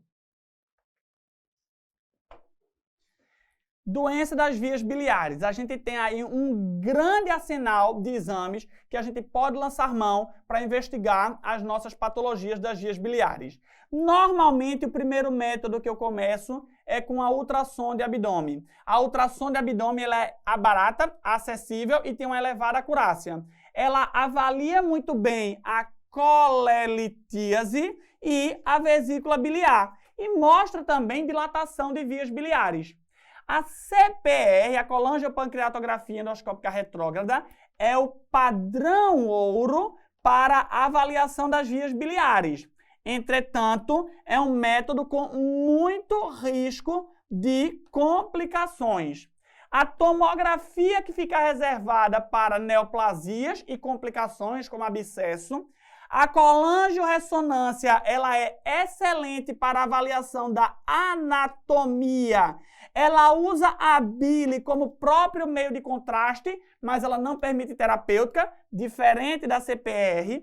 E a cintilografia já foi tida como padrão ouro para o diagnóstico da colecistite. A ausência de captação de contraste na vesícula biliar após a administração na cintilografia era diagnóstico de colecistite aguda, mas hoje com ultrassom a gente suplantou e é o método mais utilizado para o diagnóstico de colecistite, a ultrassom. Fatores de risco para pedra de vesícula biliar. Idade avançada, acima de 40 anos. Acima de 30 anos, desculpa. Sexo feminino, obesidade e multiparidade é o paciente clássico. Vou te mostrar lá na frente que ele, mais uma vez, usa o perfil clássico do paciente. O quadro clínico da pedra na vesícula biliar. Não estou falando da inflamação, estou falando da pedra. É uma dor em hipocôndrio direito, aguda, contínua, que dura até 6 horas e resolve sozinha. O diagnóstico da pedra na vesícula da colelitíase é dado através do ultrassom. Quando sintomáticos, eu opero. Eu faço a colelap, a colecistectomia laparoscópica. E quando é que eu vou operar os assintomáticos? Os assintomáticos vão ser operados quando tiverem mais chance de complicação. Cálculos grandes, vesícula em porcelana, associação de cálculo com pólipo, anomalia congênita de vesícula biliar, anemia hemolítica, lesão medular ou microcálculos. Esses pacientes devem ser submetidos a uma colelap, mesmo que assintomáticos. Colecistite, agora eu tenho inflamação, agora eu tenho o processo inflamatório da vesícula biliar. É uma inflamação da vesícula biliar por impactação do cálculo no ducto cístico. O paciente da colelitíase sintomática, ele não tinha febre, ele não tinha leucocitose, ele não tinha aumento de PCR. Este paciente tem dor abdominal, febre e o famoso sinal de Murphy. O sinal de Murphy, que é a parada súbita da inspiração, a compressão do ponto cístico. O diagnóstico é dado pela ultrassom e antigamente utilizava-se muito a cintilografia. E como é que eu trato? Analgesia, antibiótico e, caso o paciente chegue nos primeiros 4 dias de quadro clínico, 3, 4 dias, colecistectomia laparoscópica. Se ele chegar depois desse prazo, o que é que a gente faz? A gente faz antibiótico e retarda a cirurgia. Pacientes instáveis hemodinamicamente, colecistostomia por punção. Puncione a vesícula biliar, deixe drenada e opere tardiamente. 78 anos, a partir da 4ª década de vida. Mulher, iniciou há 3 dias com icterícia, febre, calafrio, urina escura, náusea, vômito e dor lombar. O que é que essa moça tem? Essa moça tem uma colangite aguda, um processo infeccioso das vias biliares, hipertensão diabética e osteoartrose. Fez ultrassom, fez normalmente com Z de abdômen, que evidenciou inúmeros cálculos na vesícula biliar, leve dilatação do colédoco e distensão das alças intestinais. Em relação à condução do caso, o que é que está inadequado? Eu tenho uma colangite, o que é que eu vou fazer? Indicar a internação para garantir o suporte clínico e acelerar a propedêutica. Não.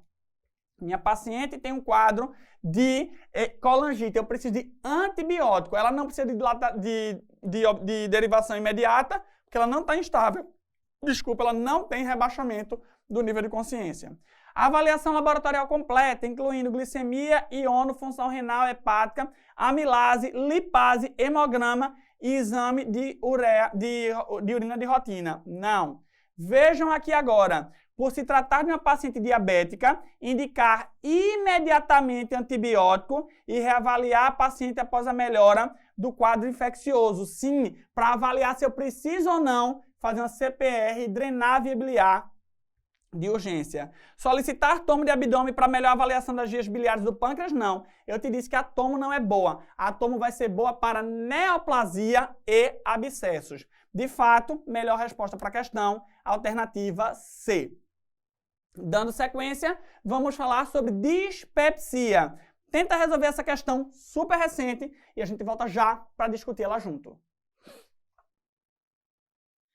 Doença do refluxo gastroesofágico. Primeira coisa, o refluxo gastroesofágico é uma condição extremamente normal e corriqueira. Todo mundo, eu, você, podemos não ter doença do refluxo, mas em algum momento o conteúdo gástrico e eventualmente do duodenal podem refluir para o esôfago.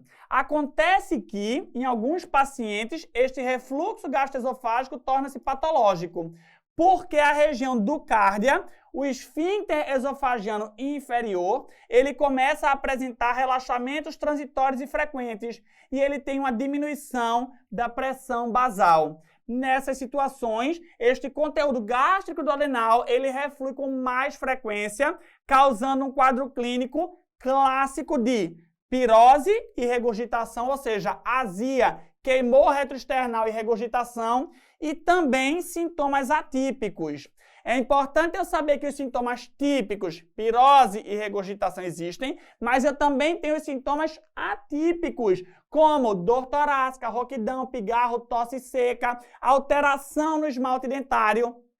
E os sintomas atípicos normalmente são extraesofágicos. O diagnóstico da doença do refluxo é dado com um teste terapêutico. Eu vou iniciar inibidor de bomba de prótons, fazendo a supressão ácida nesses pacientes e avaliando a resposta. Empiricamente, por 4 a 12 semanas. Se respondeu, tá ótimo. E a endoscopia? A endoscopia ela serve para excluir complicações, uma vez que metade dos pacientes tem exame completamente normal, apesar de serem portadores da doença. Agora você pode me perguntar, Mi, qual é o exame padrão ouro para a doença do refluxo? Aí eu lhe digo, é a pH-metria de 24 horas, mas eu não faço de rotina, exceto em pacientes não respondedores, múltiplas recidivas ou pré-operatório da cirurgia do refluxo. O tratamento a gente já viu, a gente vai fazer uma supressão ácida, normalmente com inibidor de bomba de prótons e medidas não farmacológicas, que todo mundo sabe que já rodou no pronto-socorro. Eleva a cabeceira da cama, evita se alimentar próximo à hora de dormir, evita ingerir líquidos junto das refeições, evita alimentos com cafeína, alimentos condimentados, medidas não farmacológicas e o tratamento com o IBP. Agora, alguns pacientes podem não responder. Se o paciente ele não responde, ele responde pouco, se ele quer fazer o tratamento cirúrgico, ele é muito jovem ou ele evoluiu com complicações, aí a gente pode fazer uma fundoplicatura a Nissen. A gente pode costurar o fundo do estômago, abraçando o esôfago, evitando ali episódios de refluxo. Ele pode ser uma fundoplicatura total, 360 graus, ou fundoplicaturas parciais. A prova da PSU não costuma entrar tanto aí neste detalhe. 33 anos, regurgitação e queimação retroesternal, sintomas típicos. Sintomas típicos de doença do refluxo gastroesofágico. Vejam como o PSU é clássico, principalmente no período pós-prandial.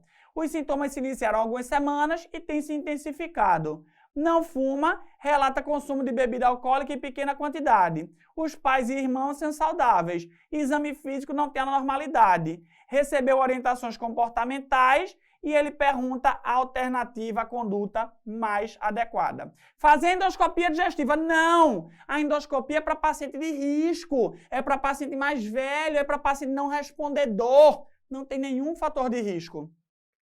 Solicitar endoscopia? Não. Prescrever empiricamente um bloqueador H2, se necessário, quando ocorrerem os sintomas, ou prescrever empiricamente um IBP em uso contínuo, 4 a 8 semanas. Obviamente, IBP em uso contínuo e não um bloqueador antihistamínico que pode ser usado para o tratamento, mas não de forma sintomática, como orientava a letra B de bola. Gabarito da questão, alternativa A. Vamos falar agora sobre câncer gástrico. Tenta resolver essa questão e a gente vai já discutir este tema. Pessoal, quando a gente fala de câncer gástrico, eu tenho que pensar no adenocarcinoma, no linfoma e no giste. A prova da gente vai focar no adenocarcinoma. Se fosse cobrar linfoma, que normalmente não cobra, ele cobra o linfoma malte, aquele relacionado ao H. pylori. E giste, apenas 3% das neoplasias gástricas, de fato, não é foco na prova do PSU. Quando ele fala de adenocarcinoma, o que é que a prova cobra? Classificação. E a primeira classificação que eu quero relembrar contigo é a classificação de Laurie, que subdivide o câncer gástrico no subtipo intestinal e no subtipo difuso. O subtipo intestinal é um tumor bem diferenciado, mais comum. Eles fazem a microscopia, um padrão glandular, acomete mais homens idosos e tem um melhor prognóstico. O subtipo difuso ele é indiferenciado, tem pior prognóstico, acomete pacientes mais jovens e a microscopia ele tem o achado de células em anel de Sinete. Fatores de risco para câncer de estômago: alimento em conserva, história familiar, doença de Menetrier, gastrite atrófica, tabagismo e passado de gastrectomia parcial. Se tiver isso, se liga, porque pode ser um adenocarcinoma.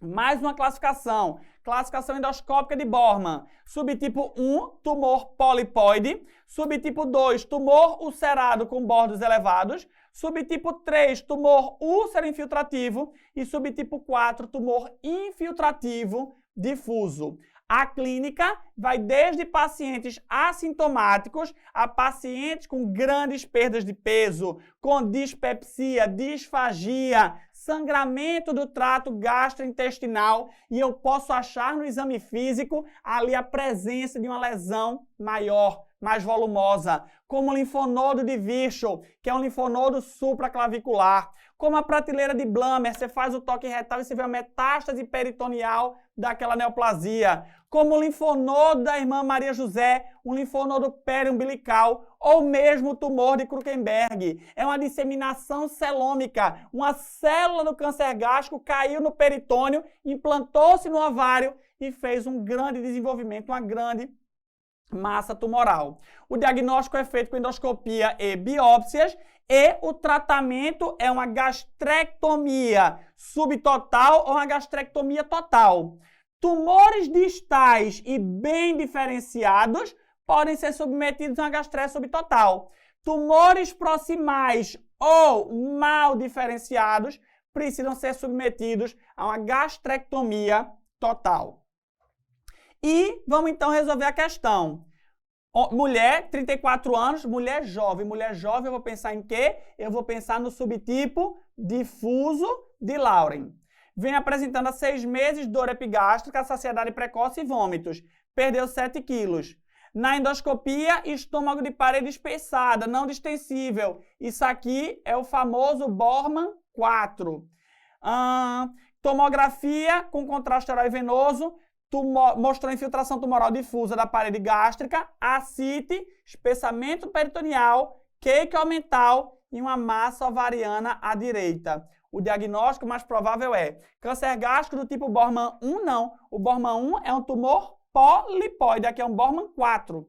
Câncer gástrico do tipo intestinal de Lauren, bem diferenciado, não. Mulher jovem com um tumor tão agressivo como esse, eu penso no subtipo difuso. Linfoma gástrico do tipo Malte, não, minha gente, linfoma Malte é super indolente, não faz metástase, super indolente. Neoplasia gástrica com tumor de Krukenberg. Gabarito da questão, alternativa D. Vejam como cai na nossa prova e que dá para gabaritar. Divertículo de Zenker. Tenta resolver aí e eu vou já falar desse assunto contigo.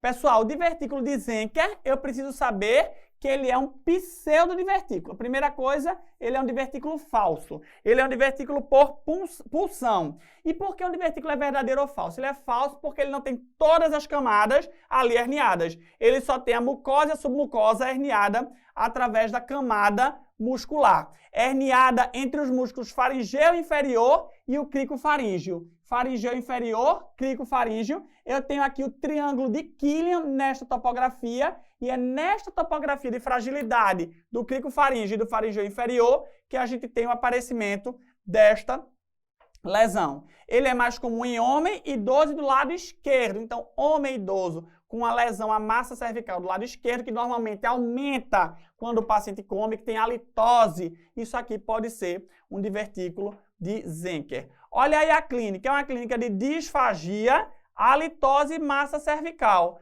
Pode ter regurgitação, pode ter broncoaspiração, pode ter dor retroesternal, mas esta é a clínica clássica, repito, no homem idoso. No homem, cadê homem? Homem é assim. No homem idoso. Essa é o paciente clássico que vai estar na nossa prova. O diagnóstico, exame baritário. Você manda o paciente engolir contraste, está ali na topografia do esôfago, esta grande bola retentora de contraste. E se liga, eu não devo fazer endoscopia, porque a endoscopia pode causar perfuração do divertículo. O endoscópio pode cair na falsa luz e fazer a perfuração daquele divertículo. Como é que eu trato? Divertículos pequenos, miotomia simples. Abre o cricofaríngeo e está resolvido. Divertículos muito grandes, maiores que 5 centímetros, o que é que eu faço? Miotomia associada à ressecção do divertículo ou a diverticulopexia. E aqueles divertículos borderlines, eu posso tratar também através de endoscopia, com o procedimento de Dolman. Eu tenho aqui o esôfago, o septo, onde está o cricofaríngeo, e o divertículo. Eu pego o endoscópio, um grampeador, e eu uno essas duas luzes, resolvendo a vida do paciente. JPR, 72 anos, homem, queixando de disfagia progressiva, inicialmente para sólidos, halitose, regurgitação, tosse crônica e emagrecimento. Foi atendido por um gastro que solicitou endoscopia digestiva alta. O endoscópio foi até 25 centímetros da arcada dentária superior. Esôfago médio. Opa! Apesar de ser um homem velho, com halitose, não está no terço proximal do esôfago, está no terço médio. Atingiu uma cavidade em fundo cego. Foi solicitado exame contrastado, ele pede a hipótese diagnóstica e a conduta. Pessoal, a única coisa que foge nessa questão é que, vejam, eu tenho o contraste e um divertículo. O contraste e o divertículo. O que é que não está batendo? O terço proximal. Mas o meu paciente tem um divertículo de esôfago. Megaesôfago não. Megaesôfago eu teria dilatação, afilamento distal do esôfago. Neoplasia de esôfago, não. Eu teria uma obstrução da luz esofágica. Ou eu tenho um divertículo de esôfago médio ou um de Zenker. Por que não é Zenker? Porque não está no terço médio.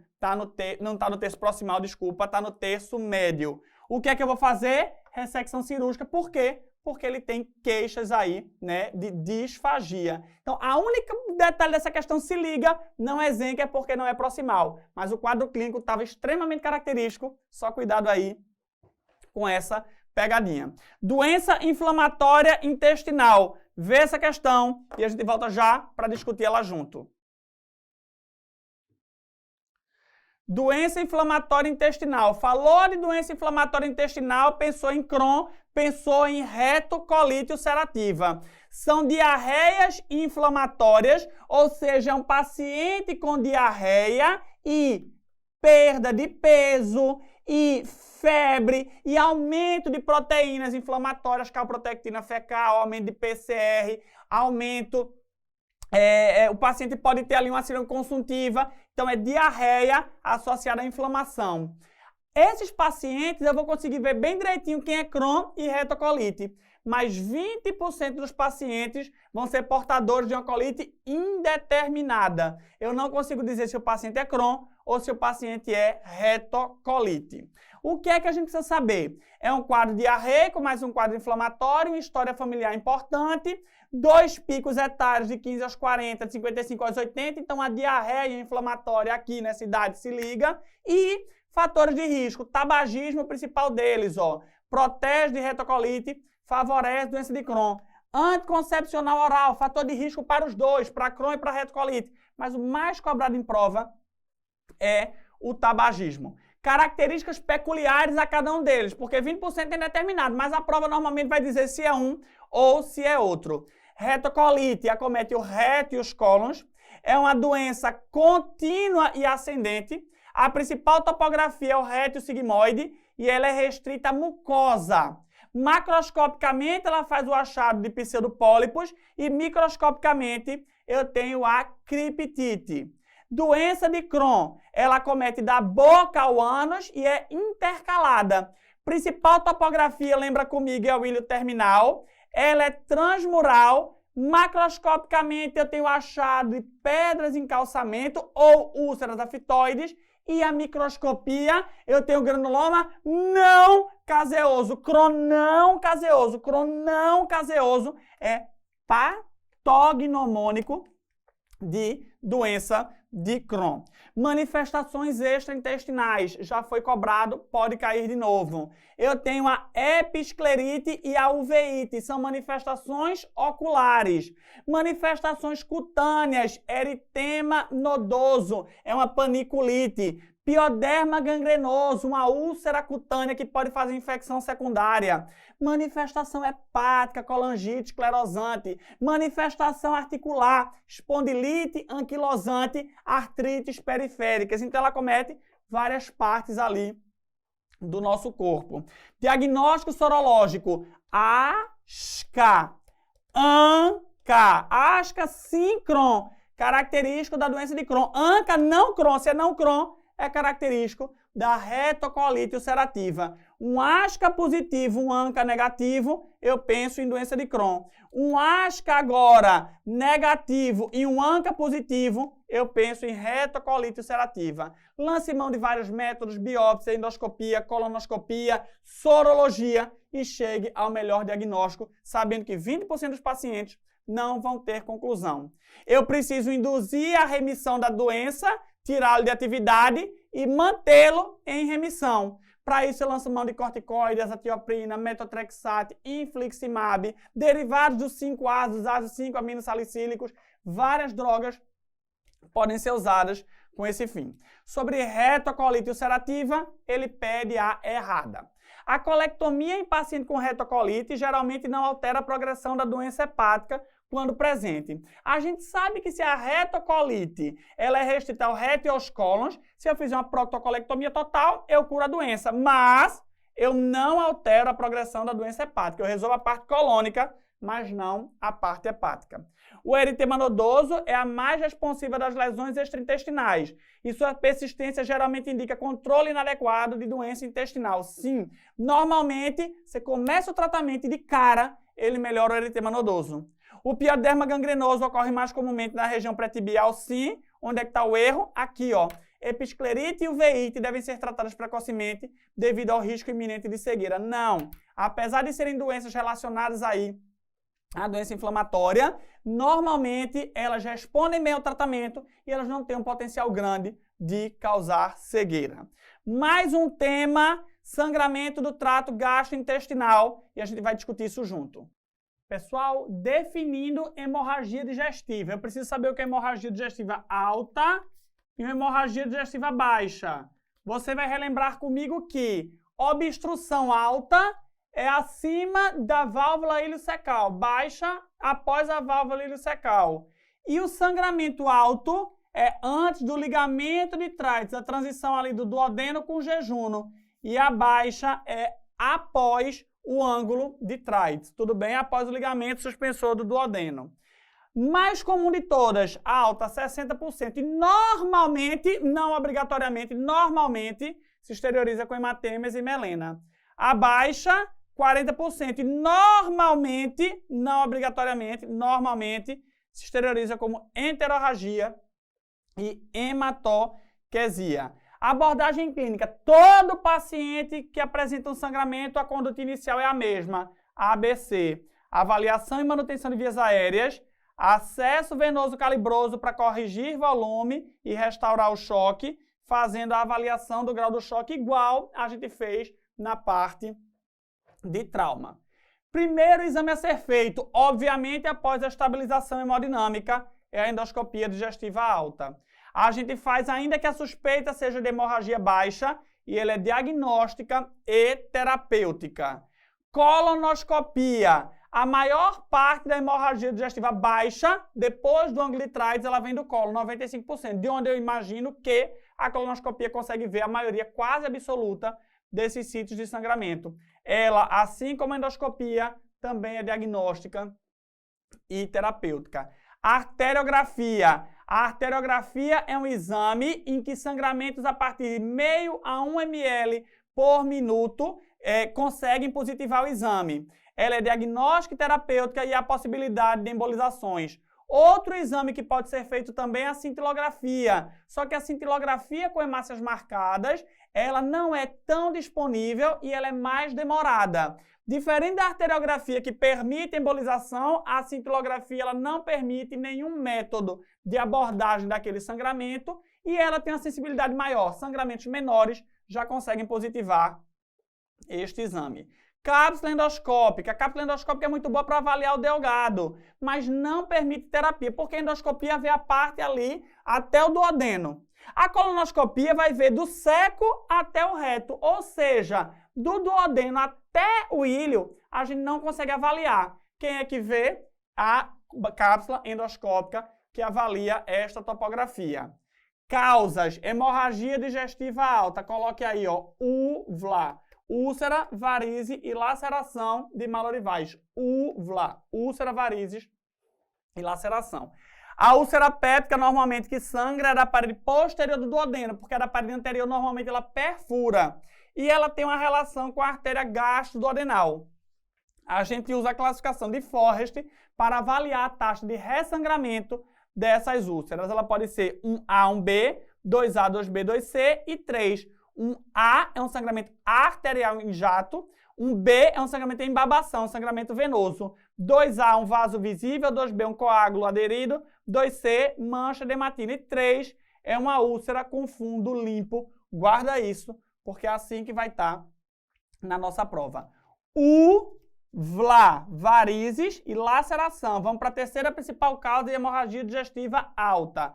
Laceração de malorivais é uma hemorragia digestiva num paciente alcoolista que apresentou episódios refratários de vômitos. É uma lesão da mucosa e da submucosa da transição do esôfago distal com o estômago proximal. Tratamento de suporte. Trata a causa do vômito, faz antiemético, hidrata teu paciente, inibidor de bomba de prótons. Isso aqui costuma ser autolimitado. Hemorragia varicosa, segunda principal causa, úlcera, varize e laceração.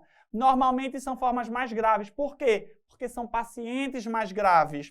A gente começa com a endoscopia e pode lançar mão do balão de sangue seco em Blakemore, TIPS ou cirurgia para conter aquele sangramento.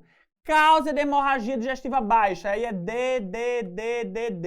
Displasia, divertículo, adenocarcinoma, doenças orificiais e delas a mais cobrada é a angiodisplasia. É uma malformação arteriovenosa degenerativa em que vasos de submucosa de aspecto aracneiforme, principalmente no século depois do sigmoide, começam a sangrar. Como é que eu trato? Coagulação, ligadura, esclerose, embolização, tem várias maneiras da gente conter este sangramento. 68 anos, homem aposentado, deu entrada na urgência após ser encontrado desfalecido em seu domicílio, em meio a grande quantidade de sangue evacuado. A pressão estava aí tocada, a frequência cardíaca aumentada, descorado. Estabilizou, olha aí, estabilizou, e ele pede a propedêutica. Qual a alternativa correta?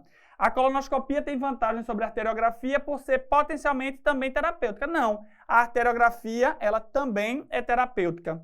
A presença de sangue na luz intestinal implica em ilho funcional, prejudicando o preparo para a realização da coluna. Não, pelo contrário, o sangue ele faz um efeito catártico, ele faz um aumento do peristaltismo e não um ilho funcional.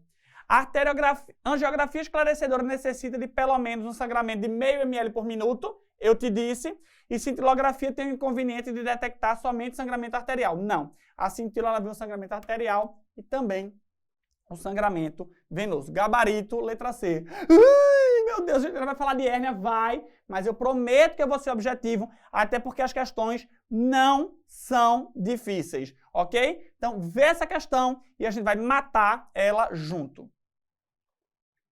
Pessoal, quando eu falo de hérnia, eu vou ser bem objetivo aqui com vocês. Vocês vão ver que eu vou passar bem rapidinho aqui os slides, só mostrando que é importante. Eu juro que eu estou no slide 159 de 172. Vocês estão cansados, eu também, mas não larga a peteca ainda não, até porque teu concorrente vai até o fim, tá? Então, sugiro que você siga comigo e seu concorrente até o final. 3 músculos, oblíquo externo, oblíquo interno e transverso.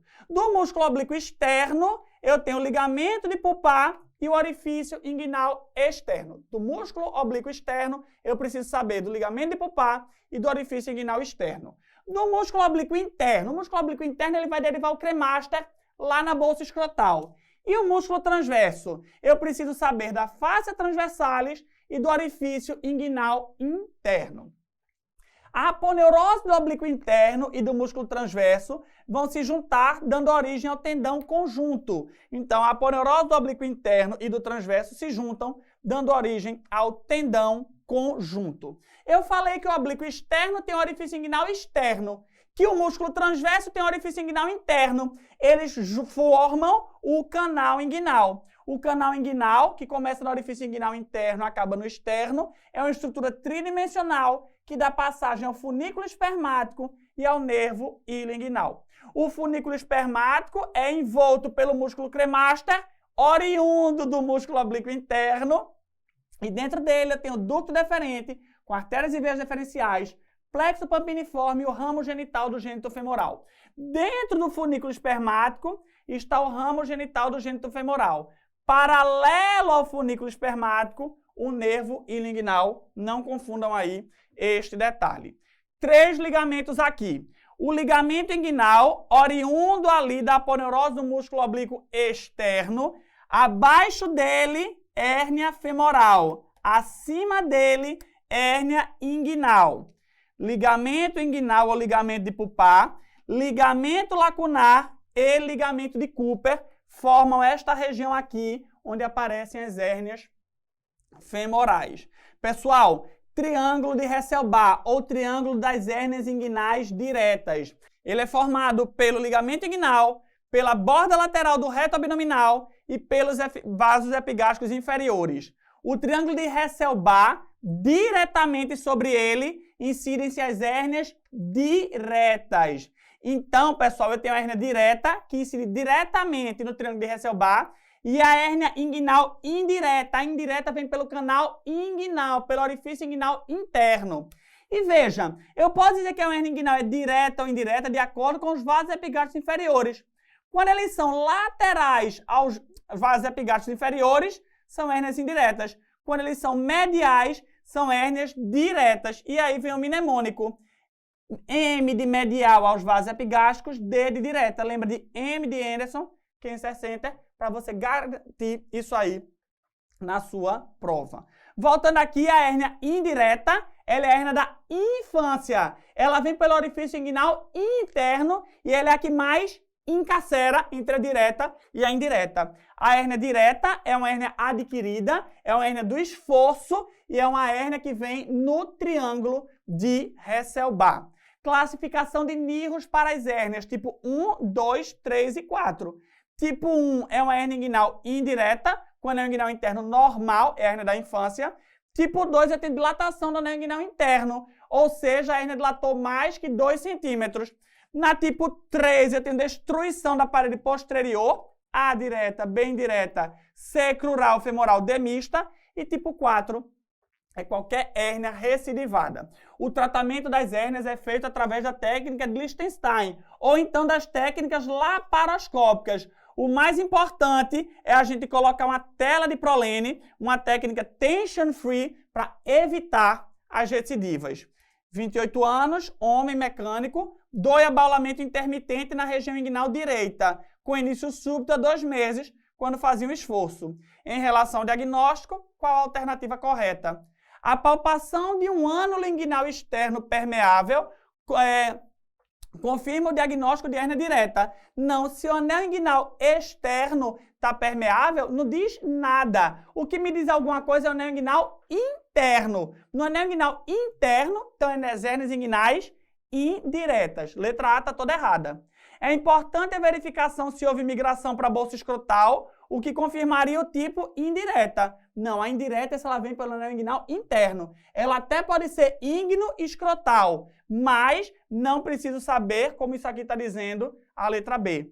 Não há necessidade de diferenciar se uma hérnia inguinal é direta ou indireta, já que o risco de encarceramento e estrangulamento é o mesmo. Não, a indireta encarcera mais que a direta. A resposta está onde? Aqui na D. O que eu não preciso saber se é direta ou indireta para operar. Uma vez que a técnica de Liechtenstein, ela trata ambas as formas, independente se ela é direta ou indireta. Questão tranquila, que dava para gabaritar. Último tópico, prometo, anestésicos locais. Vê isso aí e a gente vai responder isso junto. Tipos de anestésicos locais, pessoal. O que é que eu preciso saber? Quanto maior a ligação do anestésico com a proteína, maior o tempo de duração do anestésico. Então, o que diz que o anestésico dura muito ou pouco é a ligação dele com as proteínas. Quanto menor o pH do local, menor a penetração do anestésico nos neurônios. Por isso que quando você tem um abscesso, você chega ali ao médico e diz: ai meu Deus, a anestesia não vai pegar. Porque no processo inflamatório o pH está diminuído e de fato tem uma menor penetração neuronal. Vasoconstrictor. Para que eu boto vasoconstrictor no anestésico? Para diminuir a absorção sistêmica do anestésico. Consequentemente, eu prolongo o tempo de anestesia e eu diminuo a toxicidade. Ora, se ele vai ser absorvido mais lentamente, eu posso usar uma dose maior sem ter um risco de intoxicação. E melhora o campo cirúrgico. Uma vez que vai ter menos sangramento, você opera melhor. E o PKA? O PKA tem relação com o início de ação do anestésico. Os anestésicos mais cobrados em prova são a lidocaína e a bupivacaína. A lidocaína tem um início de ação rápido, ou seja, a latência dela é muito baixa. E a latência tem a ver com o tempo de início de ação. A bupivacaína ela é mais potente, ela dura mais, ou seja, ela se liga mais às proteínas, mas ela tem uma cardiotoxicidade muito maior e um maior tempo de latência. Ela demora mais para agir. Qual a dose da lidocaína? Com vaso, a dose é maior. Sem vaso, a dose é menor, porque a adrenalina ela diminui a toxicidade e aumenta o tempo de ação. Sobre os anestésicos, o que é correto afirmar? A toxicidade depende do local de injeção e da velocidade da absorção do anestésico local. Perfeito, pessoal. Se eu injetar na veia, a absorção vai ser muito mais rápida, assim como a velocidade de absorção. Letra A, gabarita a questão. Como em geral apresentam pKa abaixo de 7,4, já errou, o pKa é acima de 7,4, eles são alcalinos. Eles não funcionam adequadamente em tecido inflamado. É justamente o contrário, o pKa é acima de 7,4. Em geral, a maior hidrossolubilidade está associada à maior potência. e, portanto, a maior duração? Não. Não tem a ver com hidrossolubilidade, tem a ver com ligação proteica. O tratamento primário da toxicidade aos anestésicos locais é a administração de um benzodiazepínico? Não. Tratamento de suporte e, olha, aumentar o fluxo de oxigênio, porque diminui o limiar convulsivo. Desejo a vocês uma excelente prova e a gente se encontra na live de correção do PSU Minas Gerais.